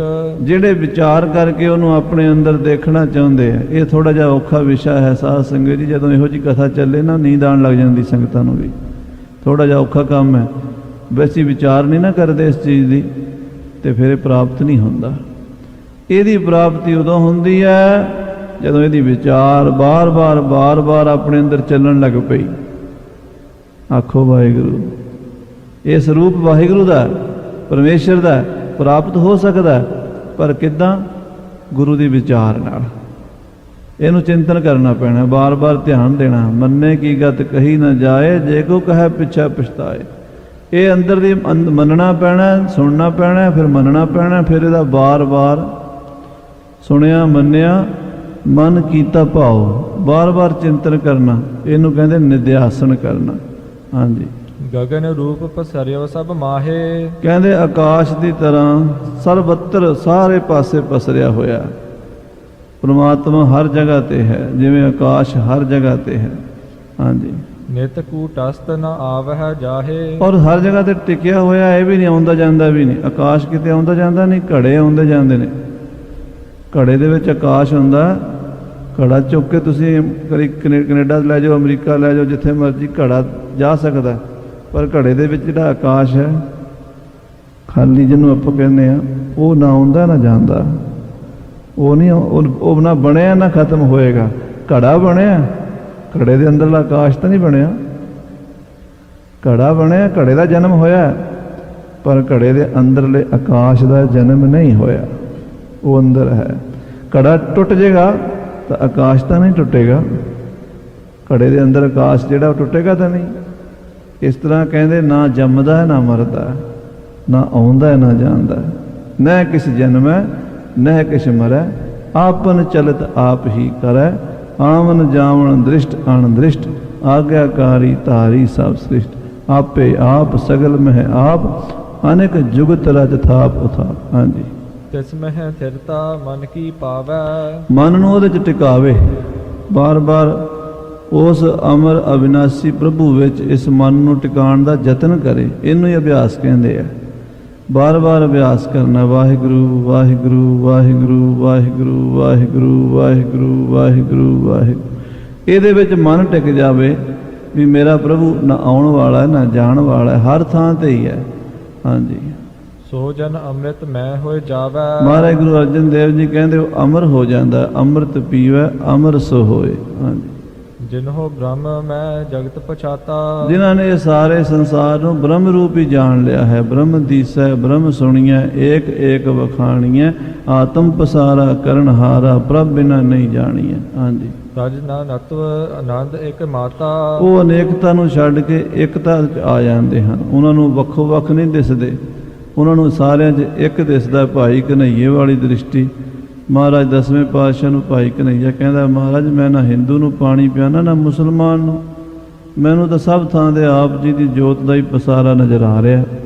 ਇਹੋ ਜਿਹੀ ਦ੍ਰਿਸ਼ਟੀ ਬਣ ਜਾਂਦੀ ਹੈ ਫਿਰ। ਹਾਂਜੀ, ਕਹੀਤ ਜੀਵਨ ਮੁਕਤ ਸੋ ਪ੍ਰਾਨੀ। ਜਿਹੜੇ ਇਹੋ ਜਿਹੀ ਅਵਸਥਾ 'ਚ ਪਹੁੰਚ ਜਾਂਦੇ ਨੇ ਉਹ ਜੀਵਨ ਮੁਕਤ ਪ੍ਰਾਣੀ ਹੁੰਦੇ। ਉਹਨਾਂ ਨੂੰ ਜਨਮ ਮਰਨ ਨਹੀਂ ਹੁੰਦਾ, ਦੁਬਾਰਾ ਉਹਨਾਂ ਨੂੰ ਜਨਮ ਤਾਂ ਕੀ ਹੋਇਆ, ਤਾਂ ਇੱਥੇ ਹੀ ਜਿਉਂਦੇ ਹੀ ਮੁਕਤ ਹੋ ਜਾਂਦੇ ਨੇ। ਹਾਂਜੀ, ਮੂਲ ਕਲੇਸ਼ ਵਿਦਿਆ ਹਾਨੀ। ਕਿਉਂਕਿ ਸਾਰੇ ਕਲੇਸ਼ਾਂ ਦਾ ਮੂਲ ਜਿਹੜੀ ਅਵਿਦਿਆ ਅਗਿਆਨਤਾ ਉਹ ਖਤਮ ਹੋ ਗਈ।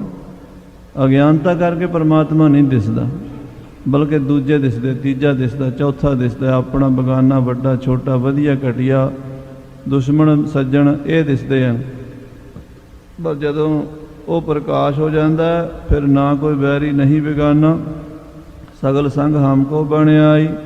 ਸਭ ਥਾਂ ਤੇ ਮਹਾਰਾਜ ਅਕਾਲ ਪੁਰਖ ਹੀ ਦਿਸਣ ਲੱਗ ਜਾਂਦਾ ਹੈ। ਹਾਂਜੀ, ਜਹਾਂ ਹੋਏ ਤਹ ਦੇਹ ਬਿਨਾਸਾ। ਕਹਿੰਦੇ ਜਿੱਥੇ ਉਹ ਪ੍ਰਕਾਸ਼ ਹੋ ਜਾਂਦਾ ਹੈ ਉੱਥੇ ਸਰੀਰ ਖਤਮ ਹੋ ਜਾਂਦਾ ਹੈ। ਇਹ ਸਰੀਰ ਦਾ ਵੀ ਮੈਂ ਸਰੀਰ ਹਾਂ ਇਹ ਨਹੀਂ ਖਿਆਲ ਰਹਿੰਦਾ, ਫਿਰ ਇਹ ਪਤਾ ਲੱਗਦਾ ਕਿ ਮੈਂ ਆਤਮਾ ਰੂਪ ਹਾਂ। ਹਾਂਜੀ, ਫਲ ਅਪਵਿੱਤਰ ਕੇ ਤੀਰਥ ਪਾਸਾ। ਉਹ ਸਰੀਰ ਜਿੱਥੇ ਮਰਜ਼ੀ ਖਤਮ ਹੋ ਜਾਏ, ਉਹ ਇਹ ਨਹੀਂ ਦੇਖਦਾ ਵੀ ਮੇਰਾ ਸਰੀਰ ਕਾਂਸ਼ੀ ਵਿੱਚ ਖਤਮ ਹੋਵੇ ਜਾਂ ਮੇਰਾ ਸਰੀਰ ਕਿਸੇ ਮਾੜੀ ਥਾਂ ਤੇ ਖਤਮ ਹੋਵੇ। ਉਹ ਸਰੀਰ ਨੇ ਡਿੱਗਣਾ ਜਿੱਥੇ ਮਰਜ਼ੀ ਡਿੱਗ ਜਾਵੇ, ਉਹਨੂੰ ਸਰੀਰ ਦੀ ਡਿੱਗਣ ਦੀ, ਸਰੀਰ ਦੇ ਗਰਕ ਹੋਣ ਦੀ ਕੋਈ ਇਹ ਚਿੰਤਾ ਨਹੀਂ ਰਹਿ ਜਾਂਦੀ। ਜਿੱਥੇ ਮਰਜ਼ੀ ਇਹਨੇ ਗਿਰ ਜਾਣਾ, ਇਹਨੂੰ ਗਿਰ ਜਾਣ ਦਿਓ, ਇੱਦਾਂ ਸੋਚ ਕੇ ਉਹ ਆਪਣੇ ਆਤਮ ਰੰਗ ਵਿੱਚ ਚਲੇ ਜਾਂਦੇ ਹਨ। ਹਾਂਜੀ, ਤਹਾਂ ਆਨੰਦ ਮੈਂ ਲਈਤਾ ਪਾਏ। ਉਹ ਆਨੰਦ ਵਿੱਚ ਲੀਨ ਹੋ ਜਾਂਦੇ ਹਨ, ਆਨੰਦ ਸਰੂਪ ਪਰਮਾਤਮਾ 'ਚ ਲੀਨ ਹੋ ਜਾਂਦੇ ਹਨ। ਹਾਂਜੀ, ਜਨਮ ਮਰਨ ਨਹਿ ਆਏ ਨਾ ਜਾਏ। ਫਿਰ ਉਹਨਾਂ ਦਾ ਜਨਮ ਮਰਨ ਨਹੀਂ ਹੁੰਦਾ, ਆਉਣਾ ਜਾਣਾ ਨਹੀਂ ਹੁੰਦਾ। ਹਾਂਜੀ, ਰਹੋ ਦੇਹ ਕੈਦੋ ਬਿਨਸਾਏ। ਭਾਵੇਂ ਸਰੀਰ 100 ਸਾਲ ਰਹੀ ਜਾਵੇ, 1000 ਸਾਲ ਰਹੀ ਜਾਏ, ਤੇ ਭਾਵੇਂ ਉਸੇ ਵੇਲੇ ਖਤਮ ਹੋ ਜਾਏ। ਜੀਵਨ ਦੀ ਆਸ ਨਹੀਂ ਹੁੰਦੀ, ਮਰਨ ਦੀ ਚਿੰਤਾ ਨਹੀਂ ਹੁੰਦੀ। ਹਾਂਜੀ, ਨਹਿ ਸੋਚ ਹੈ ਔਰ ਇੱਕ ਰਸ ਭਾਏ। ਉਹ ਸੋਚਦੇ ਨਹੀਂ ਸਰੀਰ ਬਾਰੇ, ਇੱਕ ਰਸ ਉਹਨਾਂ ਦੀ ਬਿਰਤੀ ਹੋ ਜਾਂਦੀ। ਐਸੇ ਮਹਾਤਮਾ ਮਹਾਂਪੁਰਸ਼ ਕਿਸੇ ਵੇਲੇ ਵੀ ਸ਼ਹੀਦੀ ਪਾਉਣ ਨੂੰ ਤਿਆਰ ਰਹਿੰਦੇ ਆ। ਹਾਂਜੀ, ਅਗਨ ਸਿੰਧ ਕੇ ਤਟ ਪਰ ਹੋਏ। ਉਹ ਇਹੋ ਜਿਹੇ ਗਿਆਨ ਸਰੂਪ ਮਹਾਤਮਾ ਉਹ ਸਮੁੰਦਰ ਦੇ ਕਿਨਾਰੇ ਤੇ ਸਮੁੰਦਰ ਨੂੰ ਦੇਖ ਰਹੇ ਹਨ। ਹਾਂਜੀ, ਸਗਲੀ ਦੁਐਤ ਜਿਨ੍ਹੋਂ ਨੇ ਖੋਏ। ਉਹ ਸੰਸਾਰ ਸਮੁੰਦਰ ਨੂੰ ਦੇਖ ਰਹੇ ਨੇ ਜਾਂ ਸੰਸਾਰ ਦੀ ਬਲਦੀ ਅੱਗ ਨੂੰ, ਸੜਦੇ ਬਲਦੇ ਸੰਸਾਰ ਨੂੰ ਦੇਖ ਕਿਨਾਰੇ ਤੇ ਖੜ ਕੇ, ਅੰਦਰ ਨਹੀਂ ਫਸ ਰਹੇ। ਸੰਸਾਰ ਦੇ ਵਿੱਚ ਰਹਿ ਕੇ ਸੰਸਾਰ ਤੋਂ ਕਿਨਾਰਾ ਕਰਨਾ ਇਹਨੂੰ ਕਹਿੰਦੇ ਆ। ਸੰਸਾਰ ਦੇ ਵਿੱਚ ਰਹਿੰਦੇ ਆ, ਪਰ ਸੰਸਾਰ ਤੋਂ ਕਿਨਾਰਾ ਕਰ ਗਏ ਨੇ। ਕਿਨਾਰੇ ਤੇ ਖੜ ਕੇ ਦੇਖ ਰਹੇ ਵੀ ਦੁਨੀਆ ਜੰਮ ਰਹੀ ਹੈ, ਮਰ ਰਹੀ ਹੈ, ਆ ਰਹੀ ਹੈ, ਜਾ ਰਹੀ ਹੈ, ਹੱਸ ਰਹੀ ਹੈ, ਰੋ ਰਹੀ ਹੈ। ਉਹ ਆਪਣੇ ਆਨੰਦ 'ਚ ਦੇਖ ਰਹੇ। ਮੈਂ ਹੂੰ ਪਰਮ ਪੁਰਖ ਕੋ ਦਾਸਾ, ਦੇਖਣ ਆਇਓ ਜਗਤ ਤਮਾਸ਼ਾ। ਹਾਂਜੀ, ਹਿਮ ਕਹਿ ਕਿਰਪਾ ਦ੍ਰਿਸ਼ਟ ਗੁਰ ਹੇਰੀ। ਇਸ ਤਰ੍ਹਾਂ ਕਹਿ ਕੇ ਗੁਰੂ ਅਰਜਨ ਦੇਵ ਜੀ ਸੰਤੋਖ ਮੁਨੀ ਜੀ ਵੱਲ ਦ੍ਰਿਸ਼ਟੀ ਕੀਤੀ ਮਿਹਰ ਦੀ। ਹਾਂਜੀ, ਕਰੀ ਬਿਨਾਸ਼ ਮੋਹ ਕੀ ਬੇਰੀ। ਜਿਹੜੀ ਮੋਹ ਦੀ ਬੇੜੀ ਪਈ ਹੋ ਸੀ ਕੱਟ ਕੇ ਰੱਖ ਦਿੱਤੀ ਹੈ। ਹਾਂਜੀ, ਸੁਧ ਗਿਆਨ ਜੋਗੀ ਔਰ ਜਾਤਾ। ਜੋਗੀ ਦੇ ਹਿਰਦੇ 'ਚ ਸ਼ੁੱਧ ਆਤਮ ਸਰੂਪ ਦਾ ਗਿਆਨ ਕਰਾਤਾ। ਜੋਗੀ ਨੇ ਜਾਣ ਲਿਆ ਆਪਣੇ ਆਪ ਨੂੰ ਕਿ ਮੈਂ ਕੀ ਹਾਂ। ਨਾ ਮੈਂ ਸਰੀਰ ਹਾਂ, ਨਾ ਮੈਂ ਮਨ ਹਾਂ, ਨਾ ਮੈਂ ਇੰਦਰੀਆਂ ਹਾਂ। ਨਾ ਹਰਖ ਸੋਖ ਖੁਸ਼ੀ ਗਮੀ ਮੇਰਾ ਧਰਮ ਨਹੀਂ ਹੈ। ਜੰਮਣਾ ਮਰਨਾ ਮੇਰਾ ਧਰਮ ਨਹੀਂ ਹੈ। ਭੁੱਖ ਦੁੱਖ ਮੇਰਾ ਧਰਮ ਨਹੀਂ ਹੈ। ਮੈਂ ਇਹਨਾਂ ਸਾਰੇ ਦਵੰਦਾਂ ਤੋਂ ਪਰੇ ਕੇਵਲ ਆਤਮ ਸਰੂਪ ਹਾਂ, ਪਰਮਾਤਮ ਰੂਪ ਹਾਂ। ਐਸਾ ਅਨੁਭਵ ਗੁਰੂ ਅਰਜਨ ਦੇਵ ਜੀ ਨੇ ਉਸ ਜੋਗੀ ਨੂੰ ਕਰਾ ਦਿੱਤਾ ਹੈ। ਹਾਂਜੀ, ਜਨਮਾਦਿਕ ਮਦ ਪੀਵਤ ਤਿਆਗਾ। ਜਿਹੜੇ ਜਨਮ ਮਰਨ ਦੇ ਚੱਕਰ ਸਨ ਉਹ ਸਾਧ ਸੰਗਤ ਜੀ ਕੱਟੇ ਗਏ ਹਨ। ਗੁਰੂ ਬਾਕ ਕੋ ਲਖਿਓ ਪ੍ਰਤਾਪਾ। ਗੁਰੂ ਅਰਜਨ ਦੇਵ ਜੀ ਦੇ ਬਚਨਾਂ ਦੀ ਪ੍ਰਤੱਖ ਕਲਾ ਵਰਤੀ ਹੈ ਕਿ ਜੋਗੀ ਨੂੰ ਪੂਰਨ ਬ੍ਰਹਮ ਗਿਆਨ ਹੋ ਗਿਆ ਹੈ। ਜਿਸ ਕੇ ਸੁਨਤ ਮੋਹ ਸਭ ਖਾਪਾ। ਸਾਰਾ ਮੋਹ ਸਰੀਰ ਦਾ, ਆਪਣੇ ਮਨ ਦਾ, ਆਪਣੀ ਹੰਗਤਾ ਮਮਤਾ ਸਭ ਮਿਟ ਗਈ। ਇਹ ਕਥਾ ਕਰਨੀ ਸੌਖੀ ਹੈ ਸਾਧ ਸੰਗਤ ਜੀ, ਇੱਥੇ ਪਹੁੰਚਣਾ ਸੌਖਾ ਨਹੀਂ। ਮਤਲਬ ਆਪਾਂ ਸਮਝੀਏ ਵੀ ਇਹ ਗੱਲਾਂ ਕਰ ਲਈਆਂ ਜਾਂ ਸੁਣ ਲਈਆਂ ਤੇ ਆਪਾਂ ਬ੍ਰਹਮ ਗਿਆਨੀ ਬਣ ਜਾਵਾਂਗੇ, ਇਹ ਬੜੀ ਪਰੇ ਦੀ ਖੇਡ ਹੈ। ਗੁਰੂ ਅਰਜਨ ਦੇਵ ਜੀ ਵਰਗੇ ਸਤਿਗੁਰੂ ਸਿਰ ਤੇ ਹੱਥ ਰੱਖਣ ਤਾਂ ਇਹੋ ਜਿਹੀ ਅਵਸਥਾ ਬਣਦੀ ਹੈ। ਗੁਰ ਕਿਰਪਾ ਜੇ ਨਰ ਕਉ ਕੀਨੀ, ਤਿਹ ਇਹ ਜੁਗਤ ਪਛਾਨੀ। ਨਾਨਕ ਲੀਨ ਭਇਓ ਗੋਬਿੰਦ ਸਿਉ, ਜਿਉ ਪਾਣੀ ਸੰਗ ਪਾਣੀ। ਹਾਂਜੀ, ਨਮਰ ਭਇਓ ਚਰਨਨ ਸਿਰ ਧਰਿਓ। ਨਿਮਰਤਾ ਵਿੱਚ ਆ ਕੇ ਮਹਾਰਾਜ ਸਾਹਿਬ ਜੀ ਦੇ ਚਰਨਾਂ ਤੇ ਸੀਸ ਧਰ ਦਿੱਤਾ ਹੈ। ਆਪਣੋ ਗਿਆਨ ਨਿਵੇਦਨ ਕਰਿਓ। ਔਰ ਸੱਚੇ ਪਾਤਸ਼ਾਹ ਜੀ ਨੂੰ ਆਪਣੇ ਆਤਮ ਗਿਆਨ ਦਾ ਜੋ ਅਨੁਭਵ ਹੋਇਆ ਉਹ ਬਿਆਨ ਕਰਨ ਲੱਗੇ ਜੋਗੀ ਸੰਤੋਖ ਮੁਨੀ ਜੀ। ਅਬ ਮੋਕ ਹੋ ਨਿਸ਼ਚਾ ਦ੍ਰਿੜ ਭਇਓ। ਇਹ ਸਤਿਗੁਰੂ ਜੀ ਆਪ ਜੀ ਦੀ ਕਿਰਪਾ ਨਾਲ ਮੈਨੂੰ ਹੁਣ ਦ੍ਰਿੜ ਨਿਸ਼ਚਾ ਹੋ ਗਿਆ ਹੈ। ਹੋਤੋ ਜਾਣਬੋ ਜਾਣ ਸੋ ਲਿਓ। ਕਿ ਜੋ ਮੈਂ ਜਾਣਨਾ ਸੀ ਉਹ ਜਾਣ ਲਿਆ ਹੈ। ਜਿਸ ਗਿਆਨ ਨੂੰ ਪ੍ਰਾਪਤ ਕਰਕੇ ਹੋਰ ਕਿਸੇ ਗਿਆਨ ਦੀ ਇੱਛਾ ਨਹੀਂ ਰਹਿ ਜਾਂਦੀ, ਉਹੀ ਤਾਂ ਬ੍ਰਹਮ ਗਿਆਨ ਹੈ। ਆਪ ਜੀ ਦੀ ਕਿਰਪਾ ਨਾਲ ਮਹਾਰਾਜ ਉਹ ਜਾਣ ਲਿਆ ਹੈ ਜਿਸ ਨੂੰ ਜਾਣਨ ਤੋਂ ਬਾਅਦ ਹੋਰ ਕੁਝ ਜਾਣਨਾ ਬਾਕੀ ਨਹੀਂ ਰਹਿ ਜਾਂਦਾ। ਤੁਮ ਕਰਨਾ ਤੇ ਸੰਸੈ ਨਾਸ਼ੇ। ਆਪ ਜੀ ਦੀ ਕਿਰਪਾ ਨਾਲ ਗੁਰਦੇਵ ਜੀ ਮੇਰੇ ਸੰਸੇ ਮਿਟ ਗਏ ਹਨ, ਉਤਰ ਗਏ ਉਹ ਮੇਰੇ ਮਨ ਕਾ ਸੰਸਾ, ਜਬ ਤੇ ਦਰਸ਼ਨ ਪਾਇਆ। ਹਾਂਜੀ, ਪ੍ਰਾਪਤ ਚੇਤਨ ਆਨੰਦ ਰਾਸੇ। ਮੈਂ ਉਸ ਪ੍ਰਮਾਤਮਾ ਦੇ ਆਨੰਦ ਦੇ ਸਮੁੰਦਰ ਵਿੱਚ ਲੀਨ ਹੋ ਗਿਆ ਹਾਂ। ਅਬ ਸਰੀਰ ਮੈਂ ਤਿਆਗਨ ਕਰਹੋ। हे ਗੁਰੂ ਜੀ, ਹੁਣ ਮੈਂ ਇਹ ਚੋਲਾ ਛੱਡਣ ਲੱਗਾ ਹਾਂ, ਇਹ ਸਰੀਰ ਮੈਂ ਹੁਣ ਤਿਆਗਣ ਲੱਗਾ ਹਾਂ। ਹਾਂਜੀ, ਜਈਤ ਰਹੋ ਨਹਿ ਕਾਜ ਵਿਚਰਹੁ। ਕਿਉਂ ਹੁਣ ਮੇਰੇ ਜੀਣ ਦਾ ਕੋਈ ਪ੍ਰਯੋਜਨ ਹੀ ਨਹੀਂ ਰਹਿ ਗਿਆ। ਸਤਿਯੁਗ ਤੋਂ ਮੈਂ ਬੈਠਾ ਸੀ ਕਿ ਗੁਰੂ ਅਰਜਨ ਦੇਵ ਜੀ ਆਉਣਗੇ ਤੇ ਮੈਨੂੰ ਉਪਦੇਸ਼ ਦੇਣਗੇ। ਹੁਣ ਤੁਸੀਂ ਮੈਨੂੰ ਉਪਦੇਸ਼ ਦੇ ਦਿੱਤਾ, ਜਿਹੜੀ ਗੱਲ ਮੈਂ ਜਾਣਨੀ ਸੀ ਜਾਣ ਲਈ। ਹੁਣ ਮੇਰੇ ਇਸ ਸੰਸਾਰ 'ਚ ਰਹਿਣ ਦਾ ਕੋਈ ਮਤਲਬ ਨਹੀਂ। ਹਾਂਜੀ, ਜੋ ਕਰ ਤਬ ਸੋ ਮੈਂ ਕਰ ਲੀਨ। ਜੋ ਕਰਨਾ ਸੀ ਸੋ ਕਰ ਲਿਆ ਹੈ। ਤੁਮਨੇ ਪੂਰ ਕਾਮਨਾ ਕੀਨ। ਤੁਸੀਂ ਸਤਿਗੁਰੂ ਜੀ ਮੇਰੀ ਕਾਮਨਾ ਪੂਰੀ ਕਰ ਦਿੱਤੀ ਹੈ। ਸੁਨ ਸ੍ਰੀ ਗੁਰ ਨੇ ਬਹੁ ਸਨਮਾਨਾ। ਫਿਰ ਸਤਿਗੁਰੂ ਜੀ ਨੇ ਉਸ ਜੋਗੀ ਦਾ ਬੜਾ ਹੀ ਸਨਮਾਨ ਕੀਤਾ। ਧੰਨ ਧੰਨ ਤੁਮ ਬੜ ਬੁੱਧਵਾਨਾ। ਮਹਾਰਾਜ ਕਹਿੰਦੇ ਸੰਤ ਜੀ ਧੰਨ ਹੋ ਤੁਸੀਂ, ਧੰਨ ਹੋ, ਬੁੱਧੀਮਾਨ ਹੋ, ਗਿਆਨੀ ਪੁਰਸ਼ ਹੋ। ਦਰਸ਼ਨ ਦੇਹੋ ਰਹੋ ਹਿਤ ਕਰੀਏ। ਇਹ ਸੰਗਤਾਂ ਤੁਹਾਡੇ ਦਰਸ਼ਨ ਕਰਨਾ ਚਾਹੁੰਦੀਆਂ ਨੇ। ਅਜੇ ਰਵੋ ਕੁਝ ਸਮਾਂ, ਸੰਗਤਾਂ ਨੂੰ ਹੋਰ ਦਰਸ਼ਨ ਦਿਓ। ਨਾਨਾ ਜਗ ਮਹਿ ਏਕ ਨਿਹਰੀਏ। ਕਿਉਂਕਿ ਇਹ ਸੰਸਾਰ ਅਨੇਕ ਰੂਪਾਂ ਵਾਲਾ ਹੈ, ਪਰ ਤੁਹਾਨੂੰ ਤਾਂ ਇੱਕ ਦਿਸ ਗਿਆ ਹੈ। ਤੁਹਾਨੂੰ ਹੁਣ ਕੋਈ ਚੱਕਰ ਨਹੀਂ, ਭਾਵੇਂ ਰਹੀ ਜਾਓ ਭਾਵੇਂ ਨਾ ਰਵੋ। ਜੇ ਰਹੀ ਜਾਓ ਤਾਂ ਵੀ ਕੋਈ ਚੱਕਰ ਨਹੀਂ, ਚਲੇ ਜਾਓ ਤਾਂ ਵੀ ਕੋਈ ਚੱਕਰ ਨਹੀਂ।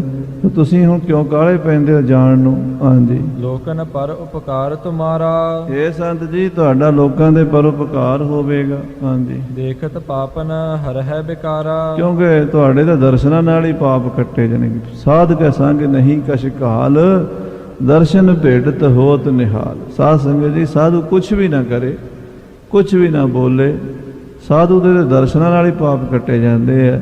ਇਸ ਕਰਕੇ ਸੰਤ ਜੀ ਤੁਹਾਡਾ ਉਪਕਾਰ ਹੀ ਹੋਵੇਗਾ, ਤੁਹਾਡੇ ਦਰਸ਼ਨ ਕਰਕੇ ਬੜੇ ਲੋਕਾਂ ਦਾ ਭਲਾ ਹੋਵੇਗਾ। ਹਾਂਜੀ, ਪਰ ਹੈ ਸੁਮਗ ਪ੍ਰਾਪਤ ਕਲਿਆਣਾ। ਤੁਹਾਡੇ ਦਰਸ਼ਨ ਕਰਕੇ ਸਿੱਧੇ ਰਾਹ ਪੈਣਗੇ, ਕਲਿਆਣ ਪ੍ਰਾਪਤ ਹੋਵੇਗੀ, ਮੁਕਤੀ ਪ੍ਰਾਪਤ ਹੋਵੇਗੀ। ਜੀਵ ਮਲੀਨ ਪੂਤ ਹੋਏ ਨਾਨਾ। ਜਿਹੜੇ ਮੈਲੇ ਪਾਪੀ ਜੀਵ ਹਨ ਪਵਿੱਤਰ ਹੋ ਜਾਣਗੇ, ਸ਼ੁੱਧ ਹੋ ਜਾਣਗੇ। ਸੁਨ ਸਤ ਗੁਰ ਤੇ ਮ੍ਰਿਦੁਲ ਸਹਾਏ। ਇਹ ਬਚਨ ਸਤਿਗੁਰੂ ਜੀ ਦੇ ਸੁਣ ਕੇ ਪੁਨ ਜੋਗੀ ਨੇ ਬਾਕ ਸੁਣਾਏ। ਮਹਾਰਾਜ ਨੂੰ ਬੇਨਤੀ ਕੀਤੀ, ਨਰਨ ਉਦਾਹਰਨ ਤੁਮਰੇ ਹੱਥ। ਇਹ ਮਹਾਰਾਜ ਜੀਵਾਂ ਦਾ ਉਧਾਰ ਕਰਨ ਲਈ ਤੁਸੀਂ ਜੋ ਹੋ, ਸਭ ਕੁਝ ਕਰਨ ਵਾਲੇ ਤੇ ਆਪ ਜੀ, ਉਹ ਤੁਹਾਡੇ ਹੱਥ ਹੈ ਸਾਰਿਆਂ ਦਾ ਬੇੜਾ ਬੰਨੇ ਲਾਣਾ। ਪਰ ਕਿਸੂ ਮਹਿ ਨਹਿ ਸਮਰੱਥ। ਹੋਰ ਕਿਸੇ 'ਚ ਗੁਰੂ ਜੀ ਸਮਰੱਥਾ ਹੀ ਨਹੀਂ। ਆਪ ਜੀ ਆਪ ਹੀ ਕਿਰਪਾ ਕਰੋ, ਸ੍ਰਿਸ਼ਟੀ ਨੂੰ ਤਾਰੋ। ਇਸ ਹਿਤ ਰਾਵਰ ਨੇਤਨ ਧਾਰਿਓ। ਇਸੇ ਕਰਕੇ ਆਪ ਜੀ ਨੇ ਸਰੀਰ ਧਾਰਨ ਕੀਤਾ ਹੈ, ਸਤ ਨਾਮ ਸਿਮਰਨ ਵਿਸਤਾਰਿਓ। ਸਤਨਾਮ ਦਾ ਪ੍ਰਚਾਰ ਕੀਤਾ। ਸੋ ਸਾਧ ਸੰਗਤ ਜੀ, ਹੁਣ ਜੋਗੀ ਜੀ ਸਤਿਗੁਰੂ ਜੀ ਦੀ ਉਸਤਤ ਕਰਦੇ ਹੋਏ ਸਰੀਰ ਤਿਆਗਣਗੇ ਮਹਾਰਾਜ ਦੀ ਆਗਿਆ ਲੈ ਕੇ। ਫਿਰ ਮਹਾਰਾਜ ਇਹਨਾਂ ਦਾ ਆਪਣੇ ਹੱਥੀਂ ਜਲ ਜੋ ਇਹਨਾਂ ਦਾ ਸੰਸਕਾਰ ਹੈ ਉਹ ਕਰਨਗੇ। ਉਸ ਤੋਂ ਬਾਅਦ ਇਹ ਸੰਤੋਖਸਰ ਸਰੋਵਰ, ਇਹਦਾ ਨਾਮ ਵੀ ਉਹਨਾਂ ਦੇ ਨਾਮ ਤੇ ਹੀ ਸੰਤੋਖਸਰ ਰੱਖਣਗੇ। ਜੋ ਟਾਹਲੀ ਸਾਹਿਬ ਸੰਤੋਖਸਰ ਆਦਿਕ ਪਹਿਲਾ ਤੀਰਥ ਹੈ ਸ੍ਰੀ ਅੰਮ੍ਰਿਤਸਰ ਦਾ, ਬਾਅਦ 'ਚ ਅੰਮ੍ਰਿਤਸਰ ਬਣਿਆ, ਫਿਰ ਉਸ ਤੋਂ ਬਾਅਦ ਰਾਮਸਰ, ਫਿਰ ਕੌਲਸਰ, ਫਿਰ ਵਿਵੇਕਸਰ। ਇਹ ਸਾਰੇ ਸਰੋਵਰਾਂ ਦੀ ਕਥਾ ਗੁਰੂ ਮਹਾਰਾਜ ਦੇ ਸਮੇਂ-ਸਮੇਂ ਨੂੰ ਇਤਿਹਾਸ ਵਿੱਚ ਅੱਗੇ ਆਉਣੀ ਹੈ। ਸੋ ਇੱਥੇ ਹੀ ਅੱਜ ਦੇ ਦੀਵਾਨ ਦੀ ਸਮਾਪਤੀ ਹੈ ਜੀ। ਹੇ ਗੋਬਿੰਦ, ਹੇ ਗੋਪਾਲ, ਹੇ ਦਇਆਲ, ਪ੍ਰਾਣਨਾਥ ਨਾਥ ਸਖੇ ਦੀਨ ਦਰਦ ਨਿਵਾਰ। ਹੇ ਸਮਰੱਥ ਅਗੰਮ ਪੂਰਨ ਮੋਹਿ ਮਾਇਆ, ਅੰਧਕੂਪ ਮਹਾ ਭਿਆਨ ਨਾਨਕ ਪਾਰਿ ਉਤ। ਆਏ ਪ੍ਰਭ ਸਰਣਾਗਤੀ ਕਿਰਪਾ ਨਿਧ ਦਿਆ, ਏਕ ਅਖਰ ਹਰ ਮਨ ਬਸਤ ਨਾਨਕ ਹੋਤ ਨਿਹਾਲ। ਵਾਹਿਗੁਰੂ ਨਾਮ ਜਹਾਜ ਹੈ ਚੜੇ ਸੋ ਤਰੇ, ਜੋ ਸ਼ਰਧਾ